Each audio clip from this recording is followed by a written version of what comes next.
बंदी छोड़ सतगुरु रामपाल जी परमेश्वर जी की जय हो। परमपिता परमात्मा सारी सृष्टि के रचनहार कुल मालिक असंख्य ब्रह्मांडों के स्वामी जगत गुरु तीनों लोकों में प्रवेश करके सबका धारण पोषण करने वाले राजाधीराज आत्माधार नाथों के नाथ देवों के देव महादेव सर्वेश्वर महेश्वर मृत्युंजय अजरो अमर आदि अनादि सनातनी प्रभु जगत पिता जगदीश्वर श्री श्री 1008 की उपाधि के वास्तविक अधिकारी अकाल मूर्त सौद स्वरूपी राम वासुदेव सर्वगतम ब्रह्म परम पूज्य प्रथम पूज्य परम संत परम पुरुष परम धनी परम दयालु सत्य कबीर हक्का कबीर अल्लाहु कबीर अल्लाहु अकबर बाखबर अल्लाह ताला जगत के तारणहार जगत के मुक्तिदाता जगत के जगन्नाथ हारे के सहारे हिंदुओं के राम मुसलमानों के अल्लाह सिखों के वाहिगुरु ईसाइयों के मसीह दया के सागर दयानिधि करुणा के सागर करुणानिधि स्वयंभू परिभू संकट मोचन कष्ट हरण मंगल करण दुख भंजन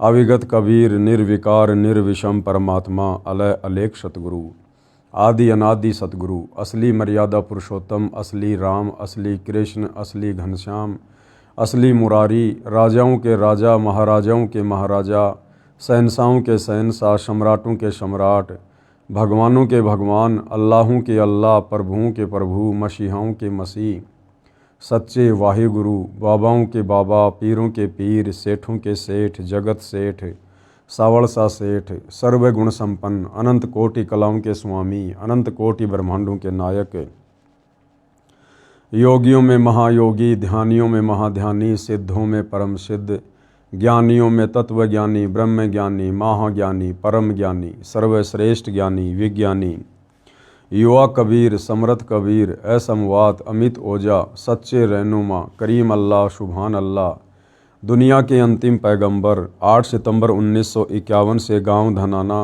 जिला सोनीपत हरियाणा भारतवर्ष की पावन भूमि पे प्रकट रियल कल की भगवान श्री नारायण साकार हरि श्री बाबा साहिब नूर अनंत परमात्मा सच्चे दरवेश सच्चे बाखबर संत श्रोमणी सतगुरु रामपाल जी परमेश्वर जी के चरण कमल में साध संगति से जुड़े हुए देश विदेश से आप और हम सभी सत्सेवक भाई बहनों का अनंत कोटि दंडवत प्रणाम। सत्साई भाई और बहनों, बहुत बड़ी दया बहुत बड़ी मेहर पूज्य गुरुदेव भगवान की परमेश्वर रामपाल जी की, जिनके शुभ आशीर्वाद से विशेष आशीर्वाद से विशेषकर हिंदू समाज से जुड़े हुए श्रद्धालुओं को भाई बहनों को हिंदू धर्म के विषय में सनातन के विषय में हिंदू शास्त्रों के विषय में बहुत ही अच्छी और गहरी गहरी जानकारियाँ प्राप्त हो रही हैं। भाई और बहनों, ये पवित्र पुस्तक हिंदू साहिबान नहीं समझे गीता वेद पुराण सतगुरु रामपाल जी ने अपने कर कमल से लिखकर विश्व के मानव पर एक बहुत बड़ा उपकार किया है। विशेषकर हिंदू समाज से जुड़े भाई बहनों को अध्यात्म के विषय में इस पुस्तक को पढ़कर समझकर बहुत कुछ जानने को मिलेगा। तो भाई और बहनों, इसी पुस्तक पर आज हमारा 6 नंबर का वीडियो है। प्रत्येक वीडियो में गुरुदेव के आशीर्वाद से हमें बहुत गहरी जानकारी प्राप्त हो रही है। आज के वीडियो में परमेश्वर हमें इस पुस्तक में लिखकर समझा रहे हैं कि किस प्रकार से जैन धर्म के प्रथम तीर्थकर ऋषभ देव जी ने सतयुग में अपने पिता अंतिम कुलकर नाभिराज के बाद शास्त्र विरुद्ध साधना वेद विरुद्ध साधना करनी प्रारंभ कर दी थी। और ऋषभ देव जी ने वेद विरुद्ध साधना के बाद जो प्रथम नाम उपदेश दिया था वो अपने पौत्र मारीची को दिया था। और वही मारीची वाली आत्मा आगे चलकर जैन धर्म में 24वां तीर्थकर महावीर जैन बना। यानी विचार करने की बात है कि ऋषभ देव जी से उपदेश प्राप्त करके मारीची वाली आत्मा आगे चलकर महावीर जैन बना। तो सोचिए, जब ऋषभ देव जी ने सतयुग में ही वेद विरुद्ध साधना प्रारंभ कर दी थी तो भला महावीर जैन के पास में कौन सी वेदों के अनुसार साधना रही होगी और कैसे महावीर जैन के बताए अनुसार साधना करके वर्तमान का जैन समाज सद्गति को प्राप्त हो सकता है। और महावीर जैन वाली आत्मा यानी मारीची के जीव ने महावीर जैन बनने तक के सफ़र में किन किन योनियों को भोगा, कितनी बार नरक में गया, कितनी बार स्वर्ग में गया, कितनी बार देवता बना, कितनी बार पशु बना, कितनी बार पक्षी बना, जो आज हम इस पवित्र पुस्तक में पढ़ने जा रहे हैं। तो ये सारे प्रमाण अपनी आँखों से देखने के बाद हिंदू समाज व विशेषकर जैन समाज के भाई बहनों को विचार करना चाहिए और इस कलयुग की पिछली पीढ़ी में एक बार पुनः उसी वेद अनुकूल साधना की ओर सतगुरु रामपाल जी जो विश्व को लेकर जा रहे हैं, सब ने विचार करके उनकी सत साधना को ग्रहण करके अपनी आत्मा का कल्याण करवाना चाहिए। तो सतयुग में ऋषभ देव जी से नाम उपदेश प्राप्त करके मारीची वाली आत्मा ने किन किन शरीरों में कष्ट उठाए, कैसी कैसी उस आत्मा की दुर्गति हुई, हम जैन समाज की प्रमाणित पुस्तकों से जानेंगे। जैन धर्म का विकास इतिहास। तीर्थकर ऋषभ देव की जीवन घटनाएं। तीर्थकर ऋषभ देव अंतिम कुलकर नाभिराज के पुत्र थे। उनकी माता का नाम मरु देवी था। वे इक्ष्वाकु वंशी नाभिराज अयोध्या के एक लोकप्रिय राजा थे। ये सतयुग के शुरुआत की बातें हैं। युवा होने पर नाभिराज ने ऋषभ देव का विवाह सुनंदा और सुमंगला से कर दिया। सुनंदा ने तेजस्वी पुत्र बाहुबली और पुत्री सुंदरी को जन्म दिया और सुमंगला ने भरत सहित 99 पुत्रों और ब्राह्मी पुत्री को जन्म दिया। समय आने पर ऋषभ देव ने भरत को अयोध्या का, बाहुबली को तक्षशिला का और शेष युवराजों को उनकी योग्यता अनुसार राज्य सौंपकर संसार त्याग दिया और दीक्षा लेकर साधना में लीन हो गए। साधना काल में पाणिपात्री ऋषभ देव 1 वर्ष तक निराहार रहे। ऋषभ देव जी जब साधना करने के लिए जंगलों में चले गए तो 1 वर्ष तक निराहार रहे। पहली बात तो ये भाई और बहनों कि वेदों में कहीं भी निराहार रहकर यानी भूखे मरकर साधना करने का कोई प्रावधान नहीं है और ना ही जंगलों में जाकर यानी कर्म सन्यासी बनकर साधना करने का कोई प्रावधान है। लेकिन सतयुग में ही ऋषभ देव जी ने वेद विरुद्ध साधना अपना मनमाना आचरण करते हुए प्रारंभ कर दी थी। बाद में बाहुबली के पौत्र श्रेयांश कुमार ने इक्षु रस देकर यानी गन्ने का रस देकर उनकी इस निराहार वृत्ति को तोड़ा। लगातार 1000 वर्ष तक तपस्या करने वाले अब वेदों में गीता जी में कहीं भी तपस्या करने का कोई प्रावधान नहीं है।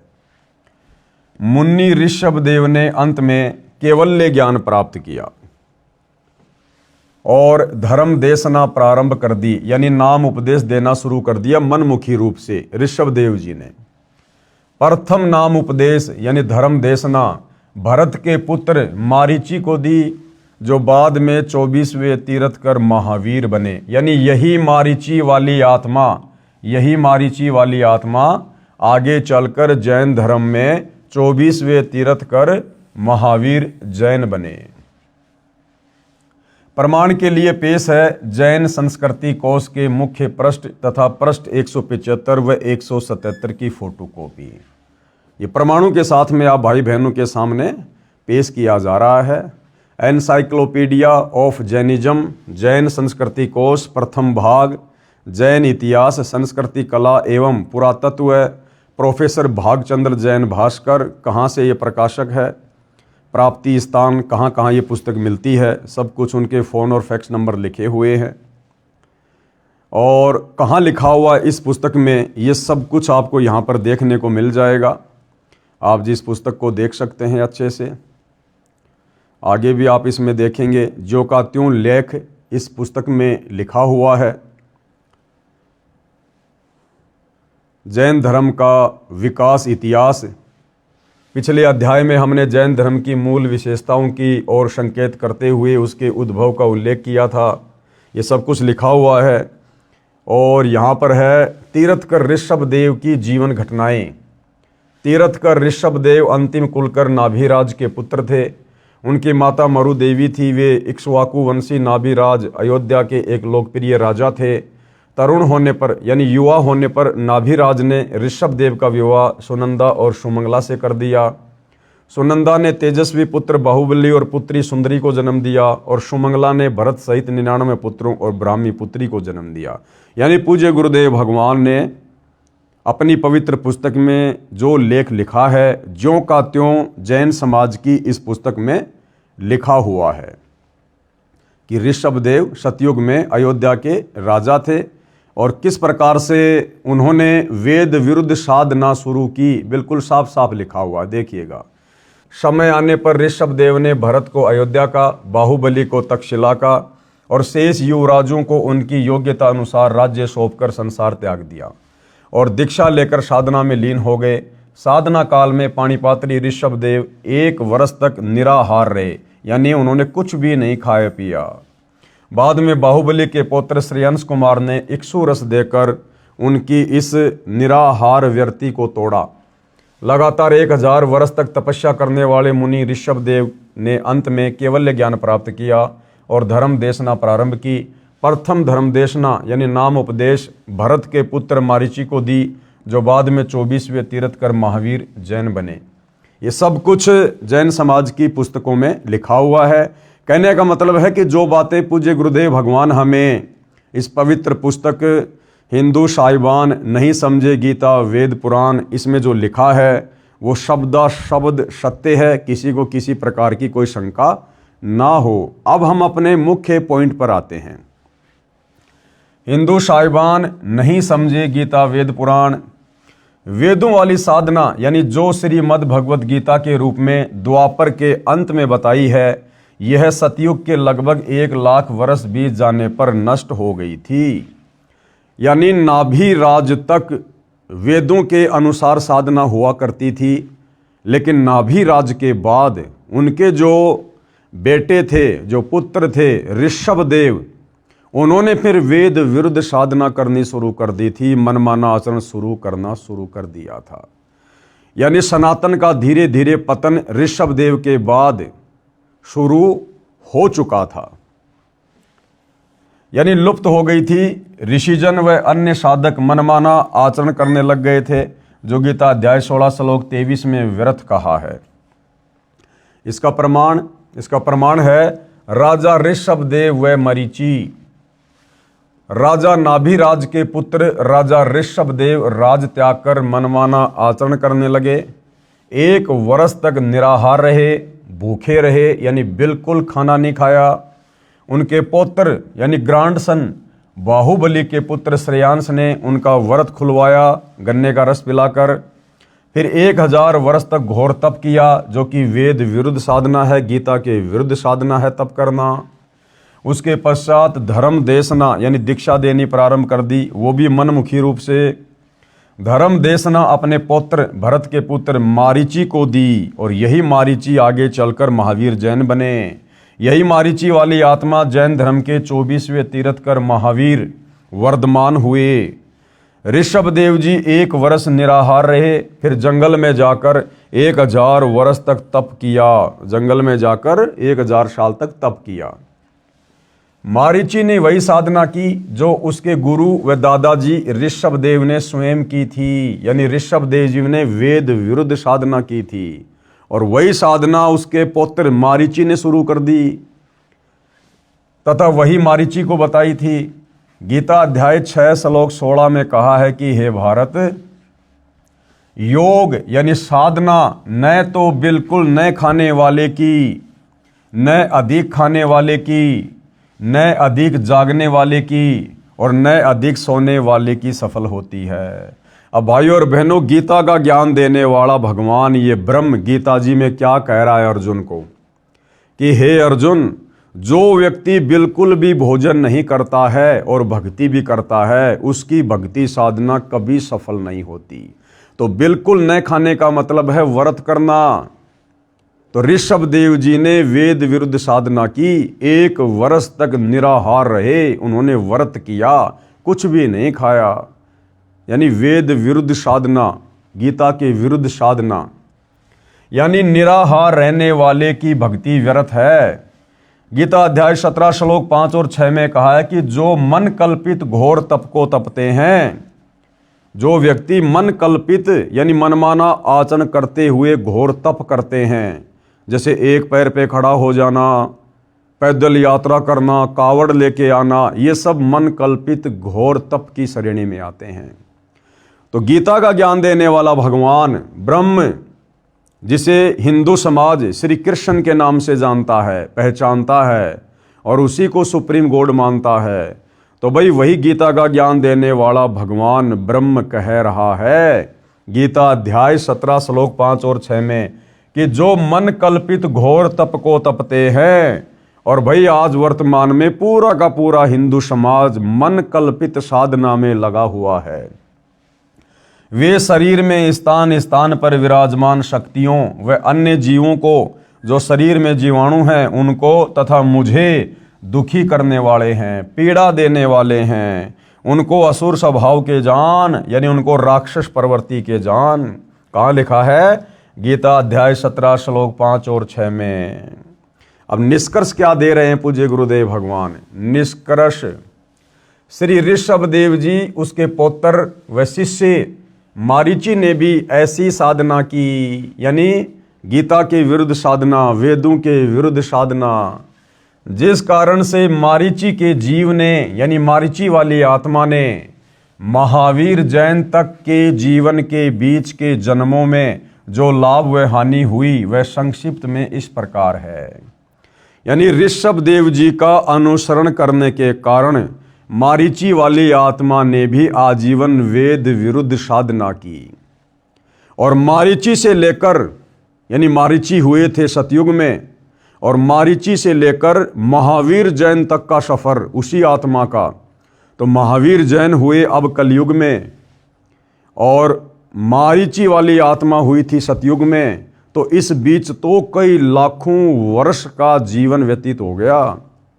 तो मारीची वाली आत्मा जो सतयुग में थी, उस समय से लेकर और महावीर जैन तक के जीव का सफर जो उसने तय किया उस आत्मा ने, इस दौरान उस वेद विरुद्ध साधना के करने के चलते उस मारीची वाली आत्मा ने कितने शरीर धारण किए, कैसी कैसी योनियां धारण की, कैसे कैसे कष्ट उठाए उस वेद विरुद्ध साधना के करने के चलते।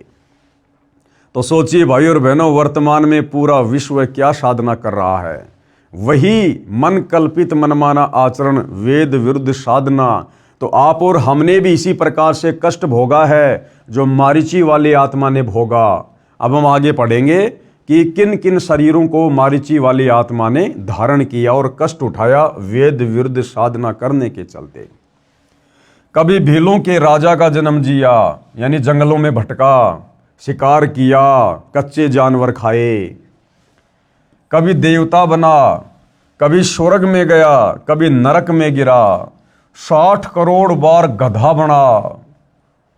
वो महावीर जैन वाली आत्मा जो सतयुग में मारीची था, 60 करोड़ बार गधा बना वेदों के विरुद्ध साधना करने के चलते, जो साधना आज पूरा विश्व कर रहा है। 60 करोड़ बार गधा बना, 30 करोड़ बार कुत्ता बना, 20 करोड़ बार बिल्ली का जीवन पाया, स्त्री भी बना, नपुंसक हजारों बार बना, फिर महावीर वर्धमान जैन का जन्म हुआ और आगे चलकर फिर वो महावीर भगवान बना। महावीर वर्धमान ने 363 पाखंड मत चलाए।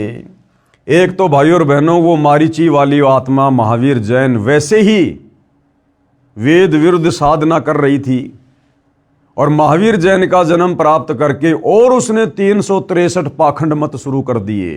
तो सोचिए आज का जैन समाज क्या साधना कर रहा है। महावीर वर्धमान ने 363 पाखंड मत चलाए, जिनका पालन वर्तमान में जैन समाज कर रहा है। अधिक जानकारी के लिए पढ़िए फोटोकॉपी में निम्न पुस्तक का आंशिक लेख।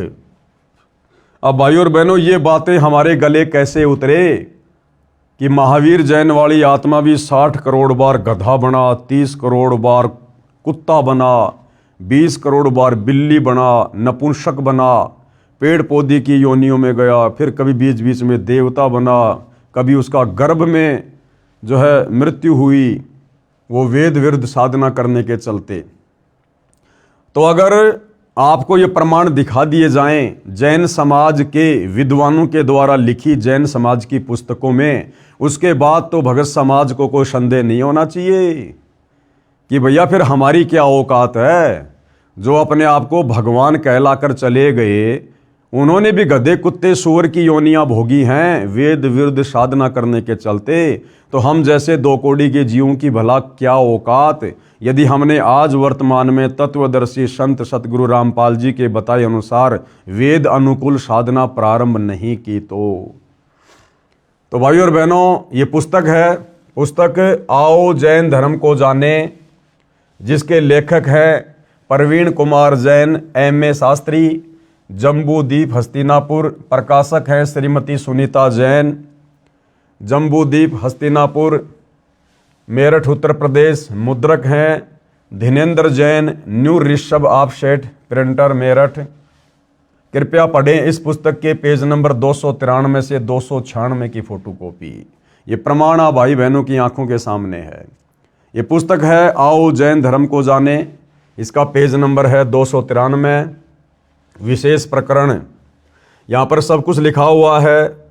ये सवाल है कि श्री महावीर भगवान के अन्य कौन कौन से नाम हैं। उत्तर है अन्य 5 नाम है वीर, अतिवीर, सन्मति, महावीर एवं वर्धमान।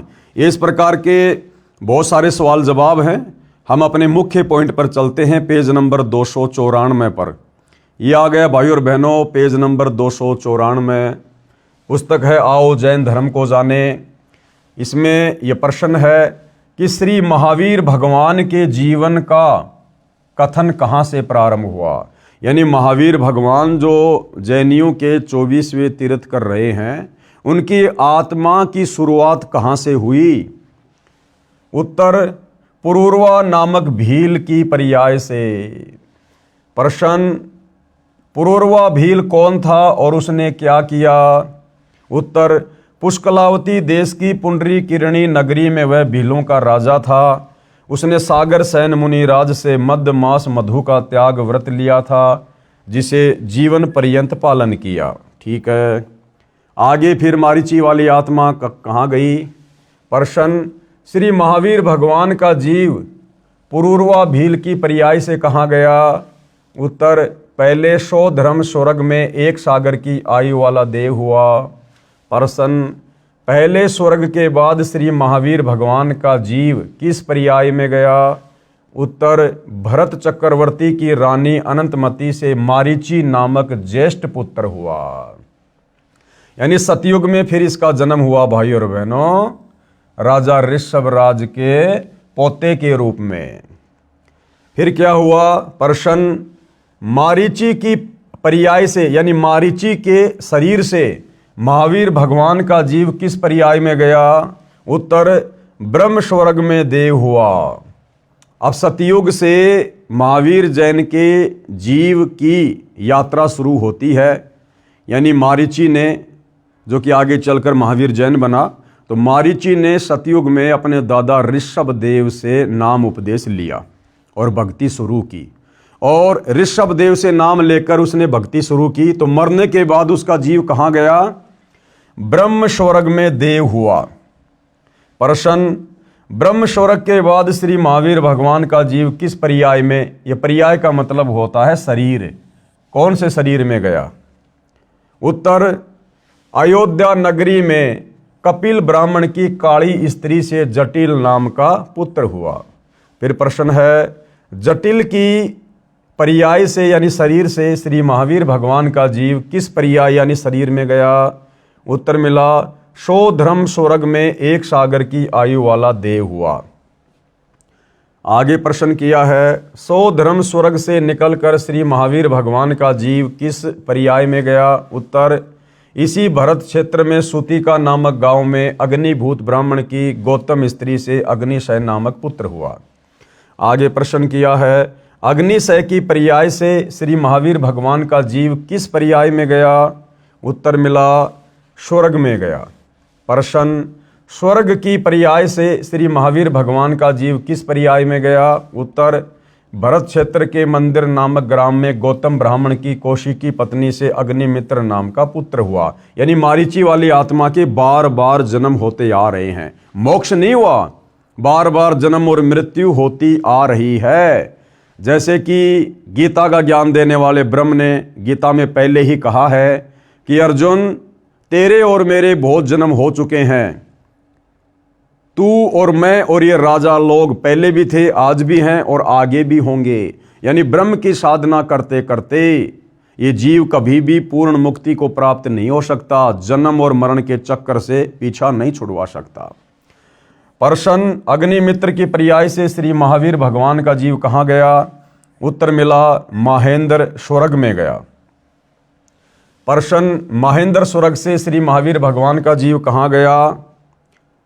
उत्तर, मंदिर नगर में सालकाय ब्राह्मण की पत्नी से भारद्वाज नाम का पुत्र हुआ। प्रश्न, भारद्वाज की पर्याय से महावीर भगवान का जीव कहाँ गया? उत्तर मिला महेंद्र स्वर्ग में गया। प्रश्न, महेंद्र स्वर्ग से महावीर भगवान का जीव कहाँ गया? उत्तर है इतर निगोद में एक सागर की आयु वाला निगोदिया जीव हुआ। फिर सवाल है, निगोद से निकलकर श्री महावीर भगवान का जीव कहाँ गया? उत्तर, अनेकों भाव धारण किए जो इस प्रकार हैं। अब देखो भाई और बहनों, कितनी दुर्गति हुई इस मारीची वाली आत्मा की, जो आगे चलकर भगवान जैन बना, महावीर जैन बना। निगोद से निकलकर श्री महावीर भगवान का जीव कहाँ गया? अब देखिए भाई और बहनों, वेद विरुद्ध साधना करने का नतीजा, राजा ऋषभदेव से उपदेश लेकर वेद विरुद्ध साधना करने का परिणाम, नतीजा। जो वेद विरुद्ध साधना वर्तमान में पूरा विश्व कर रहा है, सतगुरु रामपाल जी के भक्तों को छोड़कर। अनेकों भाव धारण किए, यानी अनेकों शरीर धारण किए उस मारीची वाली आत्मा ने, भगवान महावीर के जीव ने। 1000 आक वर्ष के भाव, 1000 बातों आक के वृक्ष के जीवन धारण किए। 80,000 सीप के भाव, सीप जो समुद्र में होती है, 80,000 बार सीप के शरीर धारण किए। 20,000 नीम वृक्ष के भाव, 20,000 बार नीम का वृक्ष बना, पेड़ बना। 90,000 बार केली वृक्ष के भाव, 90,000 बार केले के वृक्ष के शरीर धारण किए, यानी पेड़ बना। 3,000 बार चंदन वृक्ष के भाव, और आगे देखो 5 करोड़ बार कनेर वृक्ष के भाव। 60,000 बार वैश्या के भाव, 60,000 बार वैश्या के भाव। यानी सतयुग में राजा ऋषभदेव से उपदेश लेने के बाद और वेद विरुद्ध साधना करने के कारण उस मारीची वाली आत्मा के, महावीर जैन के जीव के 60,000 जन्म वैश्या के हुए। और वैश्या बनकर भाई और बहनों कुकर्म करके, व्यभिचार करके अपने कितने कर्म फोड़े उस जीव ने। यह है वेद विरुद्ध साधना का परिणाम। 60,000 बार वैश्या के भाव, 5 करोड़ बार शिकारी के भाव, 5 करोड़ बार शिकारी बना। अब शिकारी तो भाई और बहनों एक जीवन में ही लाखों जीवों की हत्या करके अनगिनत पाप अपने सिर पर रख लेता है। और वो मारीची वाली आत्मा वेद विरुद्ध साधना करने के कारण, गीता विरुद्ध साधना करने के कारण, शास्त्रों के विरुद्ध साधना करने के कारण, तत्वदर्शी संत के अभाव में 5 करोड़ बार शिकारी के जीवन भोगे। 20 करोड़ बार हाथी के भाव, वो मारीची वाली आत्मा 20 करोड़ बार हाथी बना, 20 करोड़ बार। 60 करोड़ बार गधे के भाव।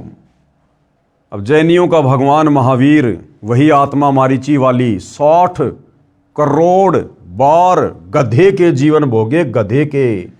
60 करोड़ बार गधे के भाव। अब गधे का तो भाई और बहनों एक जीवन ही बड़ा विचलित कर देने वाला है। गधे की क्या दुर्गति होती है।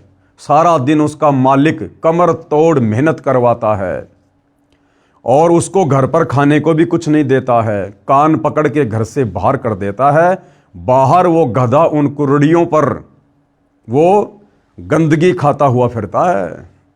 गधे की कमर में जख्म हो जाता है इतना सामान ढोने के कारण, और फिर कौवा उसकी पीठ पर बैठकर उसके मांस को नोचता है। वो जीव कितना दुखी होता है। और 60 करोड़ बार गधा बना महावीर जैन का जीव, वो मारीची वाली आत्मा। क्यों? वेद विरुद्ध साधना करने के कारण, मनमानी पूजा पाठ साधना करने के कारण। भाई और बहनों, वर्तमान का हिंदू समाज क्या कर रहा है? टोटली वेद विरुद्ध साधना पूरा विश्व है। इसीलिए तो 84 लाख योनियों में गधे, कुत्ते, सूअर, इन पशु पक्षियों की, कीट पतंगों की इतनी ज़्यादा संख्या हो गई है।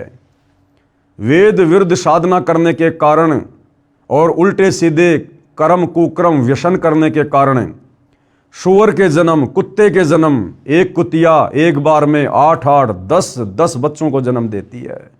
एक सूअरी एक बार में 12-12 बच्चों को जन्म देती है। क्यों? क्योंकि पूरी दुनिया लाखों वर्षों से वेद विरुद्ध साधना करती हुई आ रही है, जिस कारण से परिणाम स्वरूप उस कर्म का फल तो भोगना पड़ेगा, इन पशु योनियों में तो जाना पड़ेगा। तो भाई और बहनों, ये परिणाम है वेद विरुद्ध साधना का। आज हम भले ही सतगुरु रामपाल जी की शरण में आ गए और यदि मर्यादा में रहकर भक्ति करते रहे तो निकट भविष्य में अपनी आत्मा का कल्याण करवा लेंगे। हम इस प्रकार से पुनः दुर्गति को प्राप्त नहीं होंगे। लेकिन भाई और बहनों, सतगुरुदेव भगवान के मिलने और उनकी सत्साधना के मिलने से पहले आप और हम सभी भाई बहनों के असंख्यों बार, करोड़ों बार इसी प्रकार से गधे, कुत्ते, सूअर, कीट पतंग, हाथी, शेर, सूअर, ये सारे जन्म हम लोग भोग चुके हैं।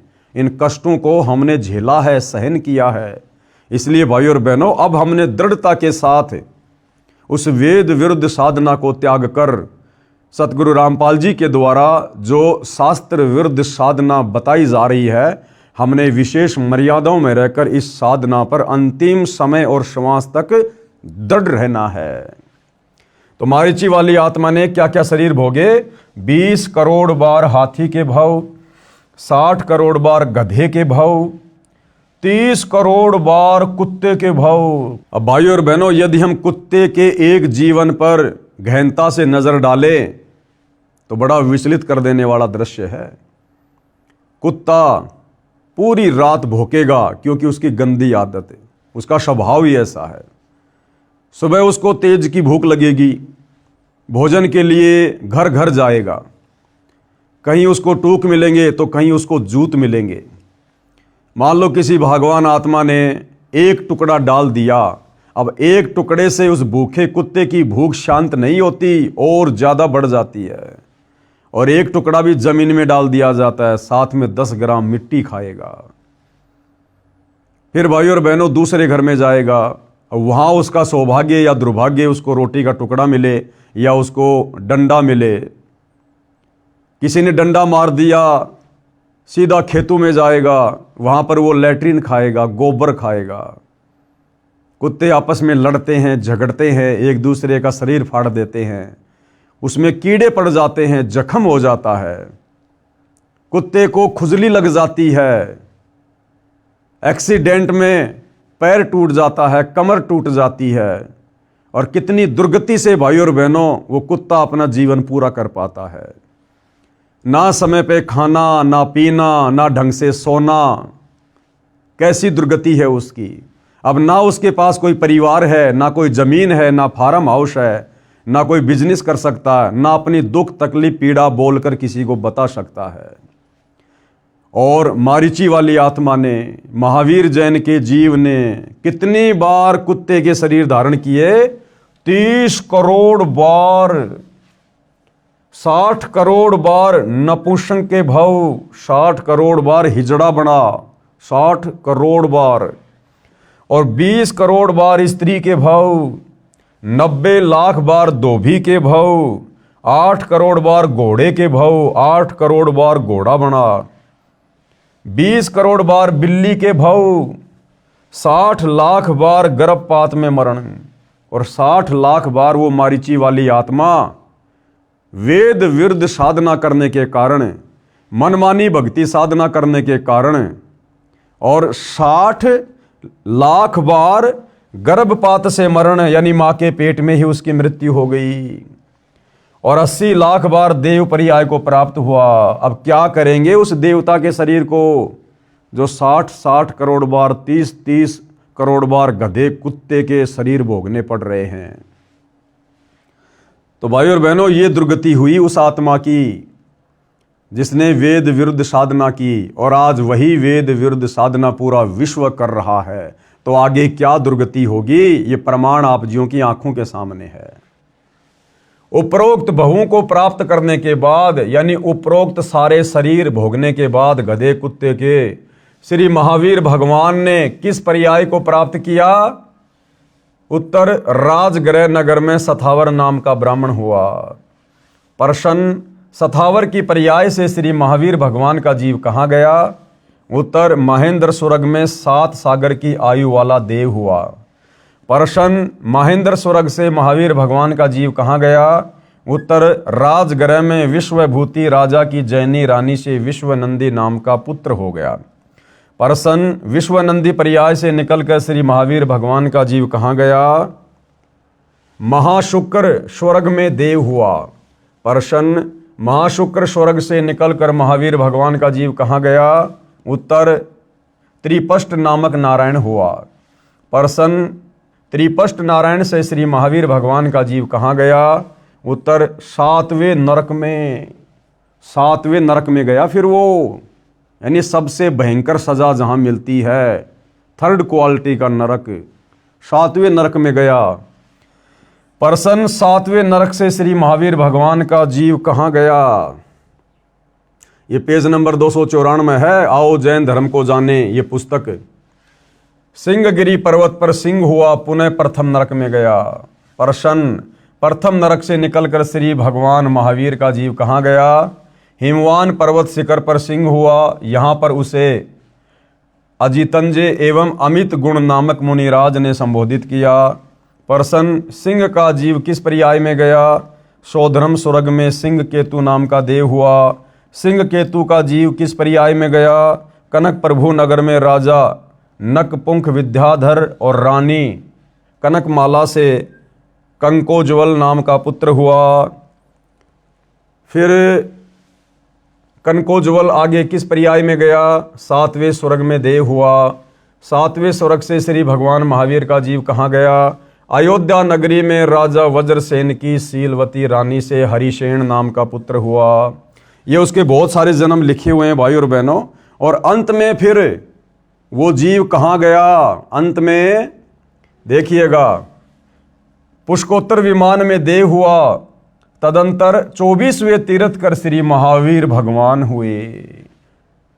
अपनी इतनी दुर्गति करवाकर, इतने कष्ट उठाकर, गधे के, कुत्ते के, घोड़े के, नपुंसक के, धोबी के, वृक्षों के ये शरीर भोगने के बाद, और अंत में वो मारीची वाली आत्मा फिर क्या बना? अंत में 24वें तीर्थ कर श्री महावीर भगवान हुए। अभी भी भगवान, कितनी बार गधा बना, कुत्ता बना, उसके बाद भी भगवान।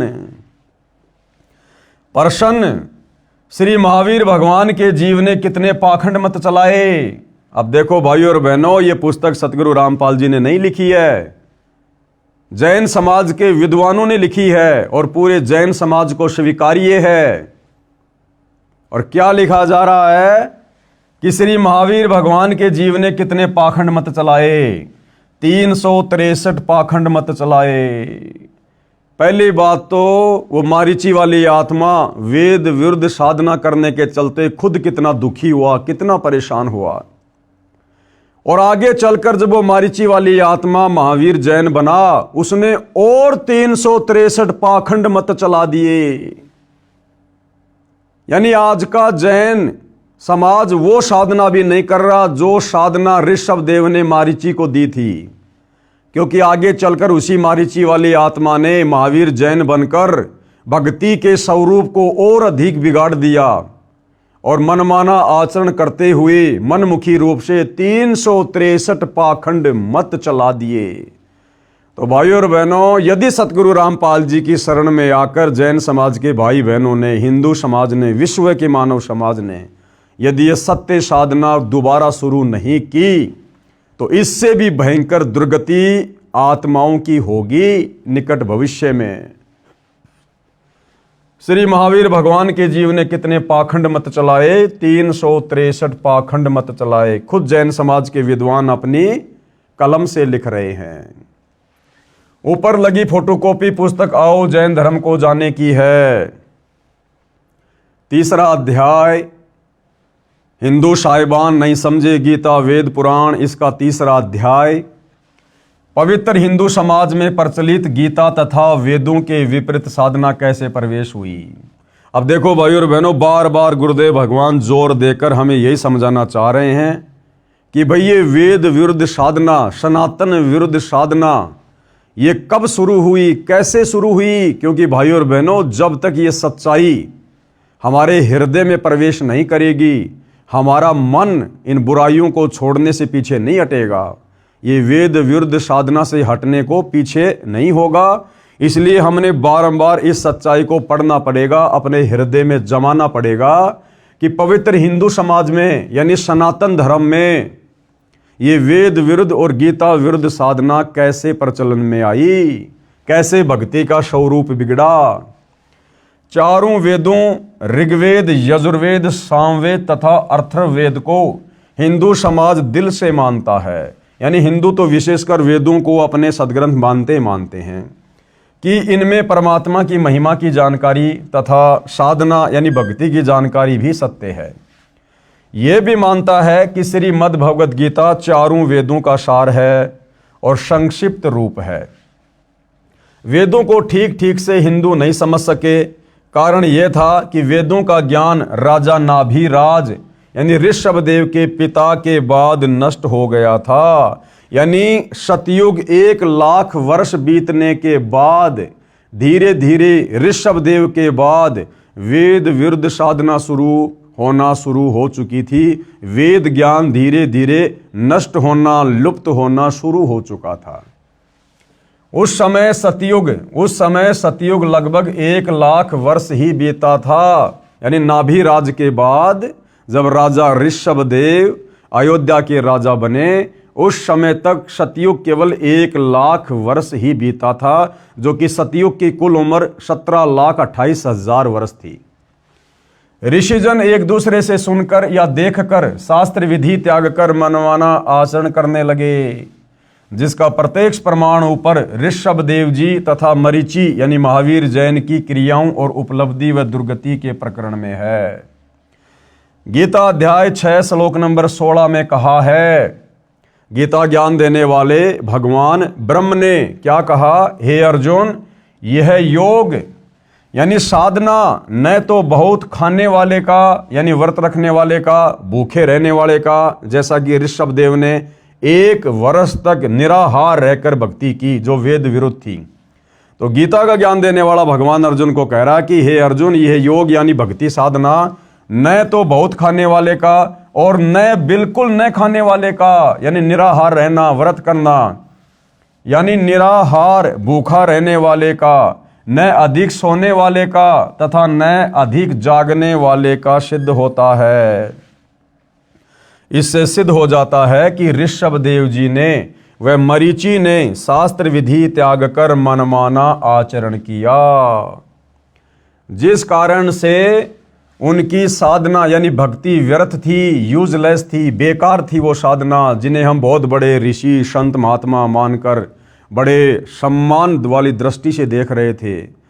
जैन समाज के लोग कहते हैं हमारे प्रथम तीर्थकर ऋषभ देव जी, उनके समान ज्ञान किसी को नहीं, उनके समान कोई भक्ति नहीं कर सकता। अरे उनसे भी गिरी हुई भक्ति आज पूरा संसार कर रहा है, पूरी दुनिया कर रही है मेरे भाई। क्योंकि ऋषभ देव जी ने अपने जीवन काल में वेद विरुद्ध साधना शुरू कर दी थी और मारीची ने भी उसी साधना को ग्रहण किया और वही मारीची वाली आत्मा आगे चलकर जैन धर्म में 24वां तीर्थकर महावीर जैन बना। तो भाई ये साधना तो आज पूरा विश्व कर रहा है, जो साधना सतयुग में ऋषभ देव ने शुरू की थी। यही साधना यानी व्रत करना, तप करना, हठ योग करना, तीर्थ भ्रमण करना, भूत पूजा, पितर पूजा यानी अस्थियां चुनना, 13वीं महीना व बरसी बनाना, श्राद्ध करना, पिंड दान करना, देवी देवताओं की पूजा करना, पर भी लेना, चारों धामों की यात्रा करना, श्री रामचंद्र, श्री कृष्णचंद्र, श्री शंकर जी तथा श्री विष्णु जी आदि आदि देवताओं की पूजा वर्तमान में सारा हिंदू समाज कर रहा है, जो कि शास्त्र विधि त्याग कर मनमाना आचरण होने से पूर्ण रूप से विरत है। अब ये जितनी भी प्रकार की साधना है भाइयों और बहनों, ये सारी वेद विरुद्ध है, सारी साधना वेद विरुद्ध है। इन साधनाओं के करते रहने से जो दुर्गति मारीची वाली आत्मा की हुई, वही दुर्गति निकट भविष्य में इस प्रकार की साधना करने वाले विश्व के मानव समाज की निश्चित है। उसके बाद गीता अध्याय 4 श्लोक 1 व 2 को फिर पढ़ते हैं। अब ये ज्ञान धीरे धीरे कैसे सतयुग से लुप्त हो गया, कैसे वेद विरुद्ध साधना शुरू हो गई, ये गीता का ज्ञान देने वाला ब्रह्म गीता जी अध्याय 4 श्लोक नंबर 1 और 2 में समझा रहा है अर्जुन को। गीता ज्ञान देने वाले ने कहा है, मैंने यह योग यानी ये भक्ति साधना वेदों वाली यानी गीता वाला ज्ञान जो वेद ज्ञान है, कश्यप के पुत्र सूर्य को दिया था। सूर्य ने अपने पुत्र मनु को दिया, मनु ने अपने पुत्र इक्ष्वाकु को दिया सतयुग में, और इक्ष्वाकु ने अपने वंशजों यानी राजाओं को दिया। फिर इक्ष्वाकु वंशी अंतिम कुलकर राजा नाभिराज तक वेद ज्ञान के आधार से भक्ति रही। राजा नाभिराज का पुत्र ऋषभ देव हुआ। ऋषभ देव ने वेद विधि त्याग कर मनमाना आचरण करना शुरू किया। यानी सतयुग में राजा ऋषभ देव से ही वेद विरुद्ध साधना समाप्त होना शुरू हो चुकी थी। यानी सतयुग में राजा ऋषभ देव के बाद से वेद अनुकूल साधना खत्म और वेद विरुद्ध साधना शुरू हो चुकी थी। उसी समय से सब ऋषियों ने एक दूसरे को देख व सुनकर हठ योग व घोर तप किए जो शास्त्र विरुद्ध थे। उसी अनुभव से 18 पुराणों की रचना की गई। यानी इन पुराणों में वो वेदों वाला ज्ञान नहीं है, क्योंकि जिन ऋषियों ने सुनी सुनाई बातों के आधार से इन पुराणों की रचना की है, वो ऋषि स्वयं वेद विरुद्ध साधना किया करते थे। तो भला उनके अनुभव और उनकी साधना उनके द्वारा लिखे पुराणों में हमें कहाँ से मिलेगी, जब वो ऋषि खुद ही वेदों के विरुद्ध साधना किया करते थे। गीता अध्याय 4 श्लोक 1 और 2 में यह भी स्पष्ट किया है, हे परंतप अर्जुन, ये योग यानी भक्ति, ये गीता वाला ज्ञान, ये वेदों वाला ज्ञान, गीता वाला ज्ञान बहुत काल से नष्ट हो चुका है। यानी सतयुग के 1 लाख वर्ष बाद से ये गीता और वेदों वाला ज्ञान नष्ट हो चुका है, लुप्त प्राय हो गया। अब निष्कर्ष क्या निकलता है इसका, इसके निष्कर्ष की ओर हम बढ़ेंगे। वेद ज्ञान का अभाव नाभिराज के बाद, यानी सतयुग में नाभिराज के समय तक भाई और बहनों वेदों के अनुसार साधना होती थी, लेकिन नाभिराज के बाद जब उनके पुत्र ऋषभ देव अयोध्या के राजा बने तो ऋषभ देव ने फिर मनमाना आचरण करना शुरू कर दिया था, वेद विरुद्ध भक्ति साधना करनी शुरू कर दी थी। वेद ज्ञान का अभाव नाभिराज के बाद सतयुग में हो गया था, यह ऊपर प्रमाणित कर दिया है। ऋषियों ने शास्त्र विधि त्याग कर यानी वेदों वाली साधना को त्याग कर अपनी इच्छा से मनमाना आचरण किया, यह अनुभव पुराणों में लिखा है और उन्हीं ऋषियों का अनुभव इन पुराणों में लिखा हुआ है। गीता अध्याय 16 श्लोक 23 और 24 में स्पष्ट किया है। अब गीता का ज्ञान देने वाला ब्रह्म गीता अध्याय 16 श्लोक नंबर 23 और 24 में क्या कह रहा है?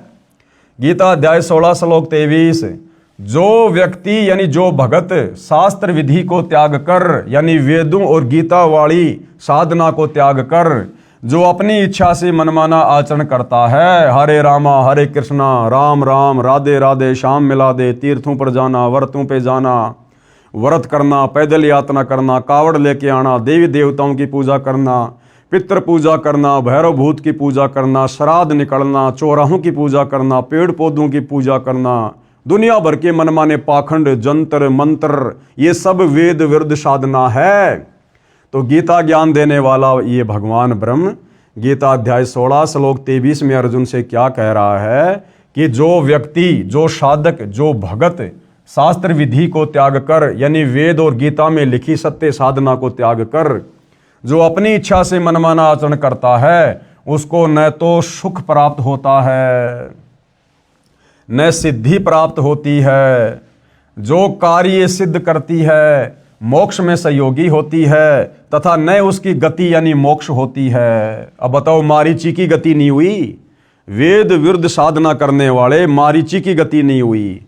कितनी बार गधा बना, कितनी बार कुत्ता बना, कितनी बार बिल्ली बना, कैसे कैसे भाव में जाकर उसने कष्ट भोगे। ये गीता अध्याय 16 श्लोक 23 का निष्कर्ष है। अब गीता अध्याय 16 श्लोक 24 क्या कह रहा है कि फिर हमें क्या करना चाहिए?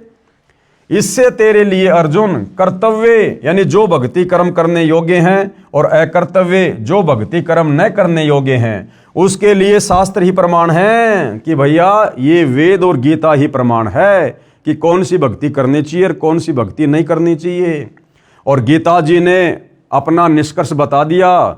गीता ज्ञान देने वाले ब्रह्म ने गीता अध्याय 4 श्लोक नंबर 34 में बता दिया कि अर्जुन, अगर तुझे पूर्ण मोक्ष प्राप्त करना है, शाश्वत स्थान सतलोक में जाना है, तो भाई उस तत्व ज्ञान की प्राप्ति के लिए, उस विशेष ज्ञान की प्राप्ति के लिए तो किसी तत्वदर्शी संत की खोज कर ले। और तत्वदर्शी संत के बताए अनुसार यदि तू सत भक्ति करेगा तो तेरी मुक्ति होगी, तो तेरा मोक्ष होगा। तो भाई और बहनों, वो तत्वदर्शी संत वर्तमान में पृथ्वी पर एकमात्र सतगुरु रामपाल जी हैं, जिनके पास वो तत्व ज्ञान है जिस तत्व ज्ञान के विषय में गीता बोलने वाले ब्रह्म ने अध्याय 4 श्लोक नंबर 34 में निर्देशित किया है। तो गीता अध्याय 16 श्लोक 24 में क्या कहा है कि इससे तेरे लिए अर्जुन कर्तव्य यानी जो भक्ति कर्म करने योग्य हैं और अकर्तव्य जो भक्ति कर्म न करने योग्य हैं, उन सब के लिए शास्त्र ही प्रमाण है। तो शास्त्रोक्त साधना कर यानी शास्त्र विधि के अनुसार साधना कर। ये गीता अध्याय 16 श्लोक 24 का निष्कर्ष है। अब गुरुदेव क्या कह रहे हैं? विशेष यानी इसमें विशेष बात क्या है? जब गीता का ज्ञान बताया गया उस समय द्वापर मात्र 100 वर्ष शेष था, यानी इस कलयुग की शुरुआत में केवल 100 वर्ष ही शेष थे, जिस समय महाभारत के युद्ध में कुरुक्षेत्र के मैदान में गीता जी का ज्ञान बोला गया था। ये वेदों वाला ज्ञान फिर से बोला गया था और ये वेदों के विपरीत साधना होती हुई आ रही है सतयुग से, लाखों वर्ष से। क्या कह रहे हैं गुरुदेव? जब गीता का ज्ञान बताया गया उस समय द्वापर युग मात्र 100 वर्ष बचा हुआ था समाप्त होने में।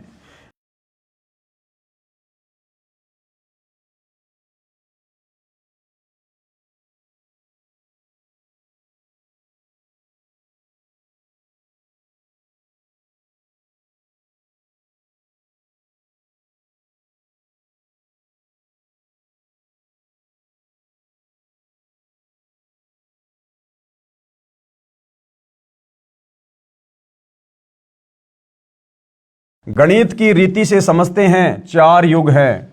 सतयुग का कुल समय कितना होता है? 17,28,000 वर्ष। त्रेता युग का कुल समय कितना होता है? 12,96,000 वर्ष। फिर द्वापर युग का कुल समय कितना? 8,64,000 वर्ष। और इन सब का योग कितना हुआ? 38,880,000 वर्ष। जब गीता का ज्ञान बताया गया कब? द्वापर के अंत में। तब द्वापर मात्र 100 वर्ष शेष था, यानी द्वापर युग खत्म होने में केवल 100 वर्ष शेष था, बाकी द्वापर भी पूरा बीत चुका था। इसलिए सतयुग के प्रारंभ से यानी 38,08,800 प्लस ये इसमें -100 कर देंगे तो 38,87,900 वर्ष के बाद गीता का ज्ञान बताया गया। नाभि राज राजा का समय, नाभि राज राजा का समय सतयुग के प्रारंभ में रहा है, और नाभि राज के बाद से ये वेदों के विपरीत भक्ति साधना शुरू हो गई थी। नाभि राज राजा का समय सतयुग के प्रारंभ में रहा है, क्योंकि वह इक्ष्वाकु जी का परपौत्र था। मनु का जीवन काल सतयुग के प्रारंभ में रहा है। राजा इक्ष्वाकु मनु जी का पुत्र था। यदि नाभि राज तक 1,00,000 वर्ष सतयुग बीत गया माना जाए तो गीता का ज्ञान राजा नाभि राज जी से 37,87,900 वर्ष बाद कहा गया, द्वापर के अंत में, महाभारत के क्षेत्र में। सतयुग के 1,00,000 वर्ष के बाद से जो शास्त्र विधि त्याग कर मनमाना आचरण ऋषियों ने किया वह अनुभव पुराणों में भरा हुआ है। अंतिम कुलकर राजा नाभि राज के बाद से अयोध्या के राजा उसके पुत्र ऋषभ देव ने जो वेद विरुद्ध साधना शुरू कर दी थी, उसके बाद ऋषियों ने एक दूसरे की कही सुनी बातों के आधार से और अपनी भक्ति साधना के अनुभव के आधार से जो पुस्तकें लिखी उनको पुराण कहा जाता है, उपनिषद कहा जाता है। और भाइयों और बहनों, जो ज्ञान सतयुग की शुरुआत में समाप्त हो गया था ऋषभ देव के बाद, वेदों वाला ज्ञान, उसके बाद वही वेदों वाला ज्ञान दोबारा से 38 लाख और कुछ वर्षों के बाद द्वापर युग के अंत में गीता के रूप में फिर से सुनाया गया, फिर से बोला गया। तो इतने लंबे समय तक जो ये वेद ज्ञान लुप्त हो गया था, नष्ट हो गया था, और इस दौरान जितने भी साधु संत महात्मा ऋषि हुए हैं उन्होंने जो भी भक्ति करी, जो भी अपने अनुभव की पुस्तकें लिखी, वो सब वेद विरुद्ध थी, और उन्हीं को हमने पुराणों का नाम दिया है, उपनिषदों का नाम दिया है। तो भाइयों और बहनों, उन पुराणों में यानी 18 पुराणों में और उपनिषदों में और उन ऋषि महर्षियों के अनुभव की पुस्तकों में पूर्ण मुक्ति का मार्ग नहीं है, शास्त्र अनुकूल साधना का ज्ञान नहीं है। सतयुग के 1,00,000 वर्ष के बाद से जो शास्त्र विधि त्याग कर मनमाना आचरण ऋषियों ने किया वह अनुभव पुराणों में भरा हुआ है।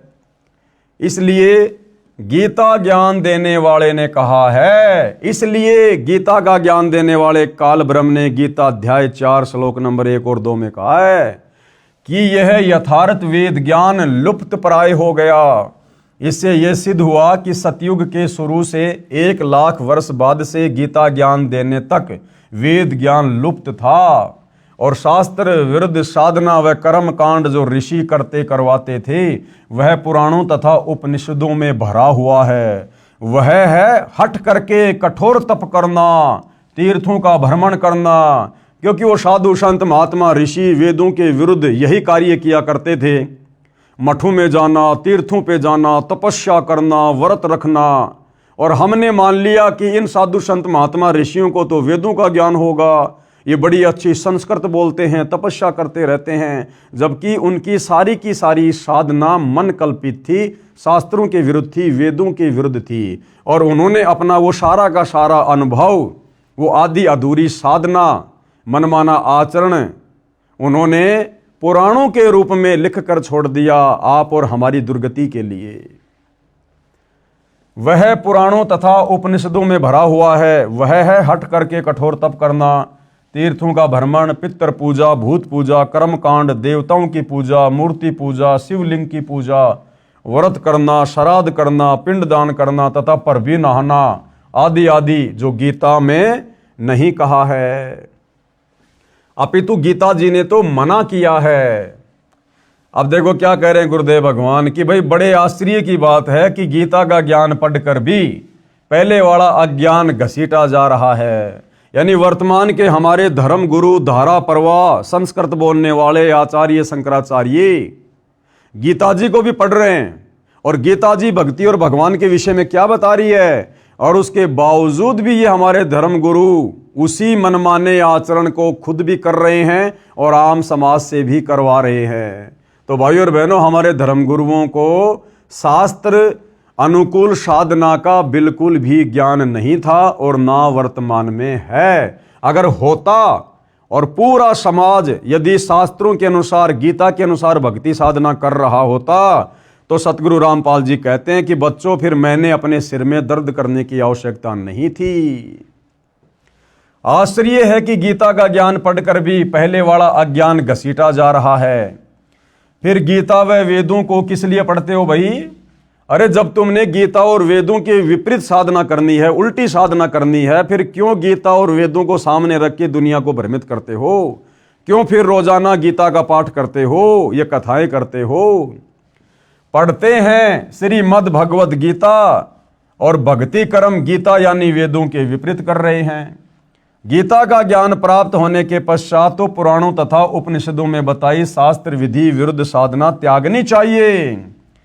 अब कोई व्यक्ति हाथ में मानचित्र की पुस्तक लेके चल रहा है और मानचित्र कह रहा कि भैया अभी तू जयपुर में है, तेरे को जाना दिल्ली, दिल्ली के लिए ये रास्ता है। अब हाथ में तो उसने वो मानचित्र वाली पुस्तक ले रखी है, मानचित्र को खोल भी रखा है जिसमें जयपुर से दिल्ली का रास्ता बता रखा है, और जा रहा है वो व्यक्ति उस पुस्तक को हाथ में लेकर बंबई की तरफ विपरीत दिशा में। तो क्या फायदा फिर वो पुस्तक हाथ में लेने का, मानचित्र देखने का, जब तू उल्टी दिशा में जा रहा है। तो ये हमारे वर्तमान के जितने साधु संत महात्मा और ये पहले वाले जितने भी बड़े बड़े ऋषि मुनि, ये नाम तो लिया करते थे कि मैं वेदों के अनुसार कथा कर रहा हूँ, गीता जी के अनुसार कर रहा हूँ, लेकिन ज्ञान सारा का सारा मनमाना, उनके विपरीत, उनके विरुद्ध। तो क्या फायदा फिर उन गीता और वेदों का हवाला देने का? पढ़ते हैं श्रीमद् भगवद गीता और भक्ति कर्म गीता यानी वेदों के विपरीत करते हैं। गीता का ज्ञान प्राप्त होने के पश्चात तो यानी ये गीता जी का ज्ञान प्राप्त होने और समझ में आने के बाद तो हमने वो पुराणों वाली, उपनिषदों वाली वो घटिया साधना जिसका गीता और हमारे वेदों से कोई मिलान ही मेल नहीं खाता, हमने उस पुराणों वाली साधना को छोड़ना चाहिए था गीता जी का ज्ञान होने के बाद तो। लेकिन हम तो उन्हीं साधनाओं को घसीटे जा रहे हैं।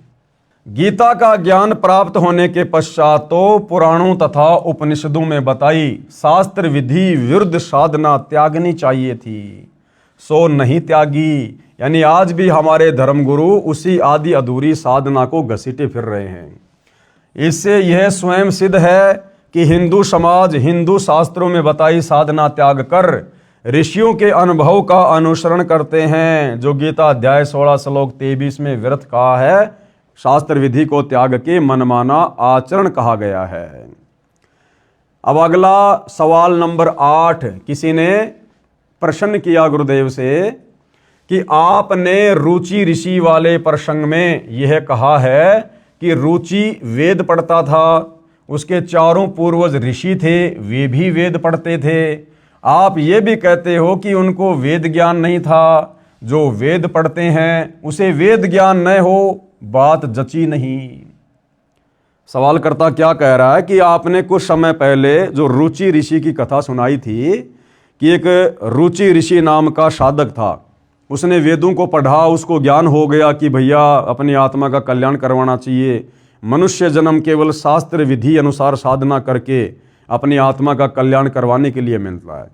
तो उसने ना कोई शादी करवाई, ना फालतू के कोई आडंबर पाखंड किए, और वो वेदों के अनुसार अपनी साधना कर रहा था अपनी झोपड़ी डाल के।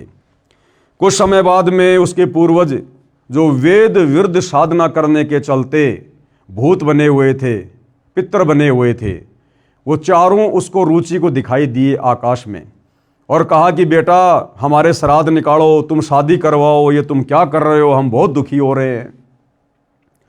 तो उस रुचि ने कहा कि हे मेरे पूर्वजों, ये श्राद्ध निकालना, ये पाखंड पूजा करना, ये पितरों की पूजा करना, ये तो वेद विरुद्ध ज्ञान है, ये तो मूर्खों की साधना कहा गया है वेदों में। तो उसके जो पूर्वज थे वो भी पहले ऋषि थे, ब्राह्मण थे, पंडित थे, उन्होंने भी वेद पढ़े थे। तो उन्होंने कहा कि हाँ बेटा, बात तो तू बिल्कुल सही कह रहा कि श्राद्ध निकालना, ये पिंड दान करना, पितरों की पूजा करना, ये तो मूर्खों का कर्म है। तो यहां पर सवालकर्ता ये कह रहा है कि आप कह रहे हो कि वो रुचि ऋषि के जो पूर्वज थे, जो मरने के बाद में भूत बन गए, प्रेत बन गए, वो पंडित थे, विद्वान थे, वो वेदों को पढ़ते थे, तो भला वेदों को पढ़ने वाला व्यक्ति वेदों के विपरीत साधना कैसे कर सकता है? अरे जैसे वर्तमान में हमारे धर्म गुरु, संस्कृत के प्रकांड ज्ञाता, कथावाचक अपने सामने रखते हैं गीता जी, वेद, सुधा सागर, भागवत और सारा का सारा ज्ञान और मंत्र दे रहे हैं गीता, वेद और भागवत के विपरीत। तो इसी प्रकार से रुचि ऋषि के पूर्वज थे, वो पढ़ते थे वेद, लेकिन वेदों को ना समझ पाने के कारण उन्होंने मनमाना आचरण किया। क्योंकि भाइयों और बहनों, ये वेद खाली मार्केट से 100-200 रुपए में लाकर घर पर बैठकर पढ़ने से समझ में नहीं आते। जिस प्रकार एक बच्चा, चाहे उसका पिता कितना बड़ा विद्वान है, उस बच्चे को घर पर कितनी अच्छी अच्छी पुस्तकें लाकर दे दे, लेकिन जब तक वो बच्चा स्कूल नहीं जाएगा, गुरु बनाकर उस ज्ञान को ग्रहण नहीं करेगा, ना वो बच्चा अच्छे से ज्ञान ग्रहण कर सकता और ना वो बच्चा नौकरी लग सकता। तो ठीक इसी प्रकार जब तक हम गुरु धारण करके, गुरु भी सच्चा हो, पूरा हो, ज्ञानी हो, विद्वान हो, जगत गुरु हो, और जब तक उनके बताए अनुसार उनके मार्गदर्शन में रहकर हम ये ज्ञान ग्रहण नहीं करेंगे, हमें कभी भी ये वेदों का ज्ञान नहीं हो सकता, हमें शास्त्र अनुकूल साधना का ज्ञान नहीं हो सकता।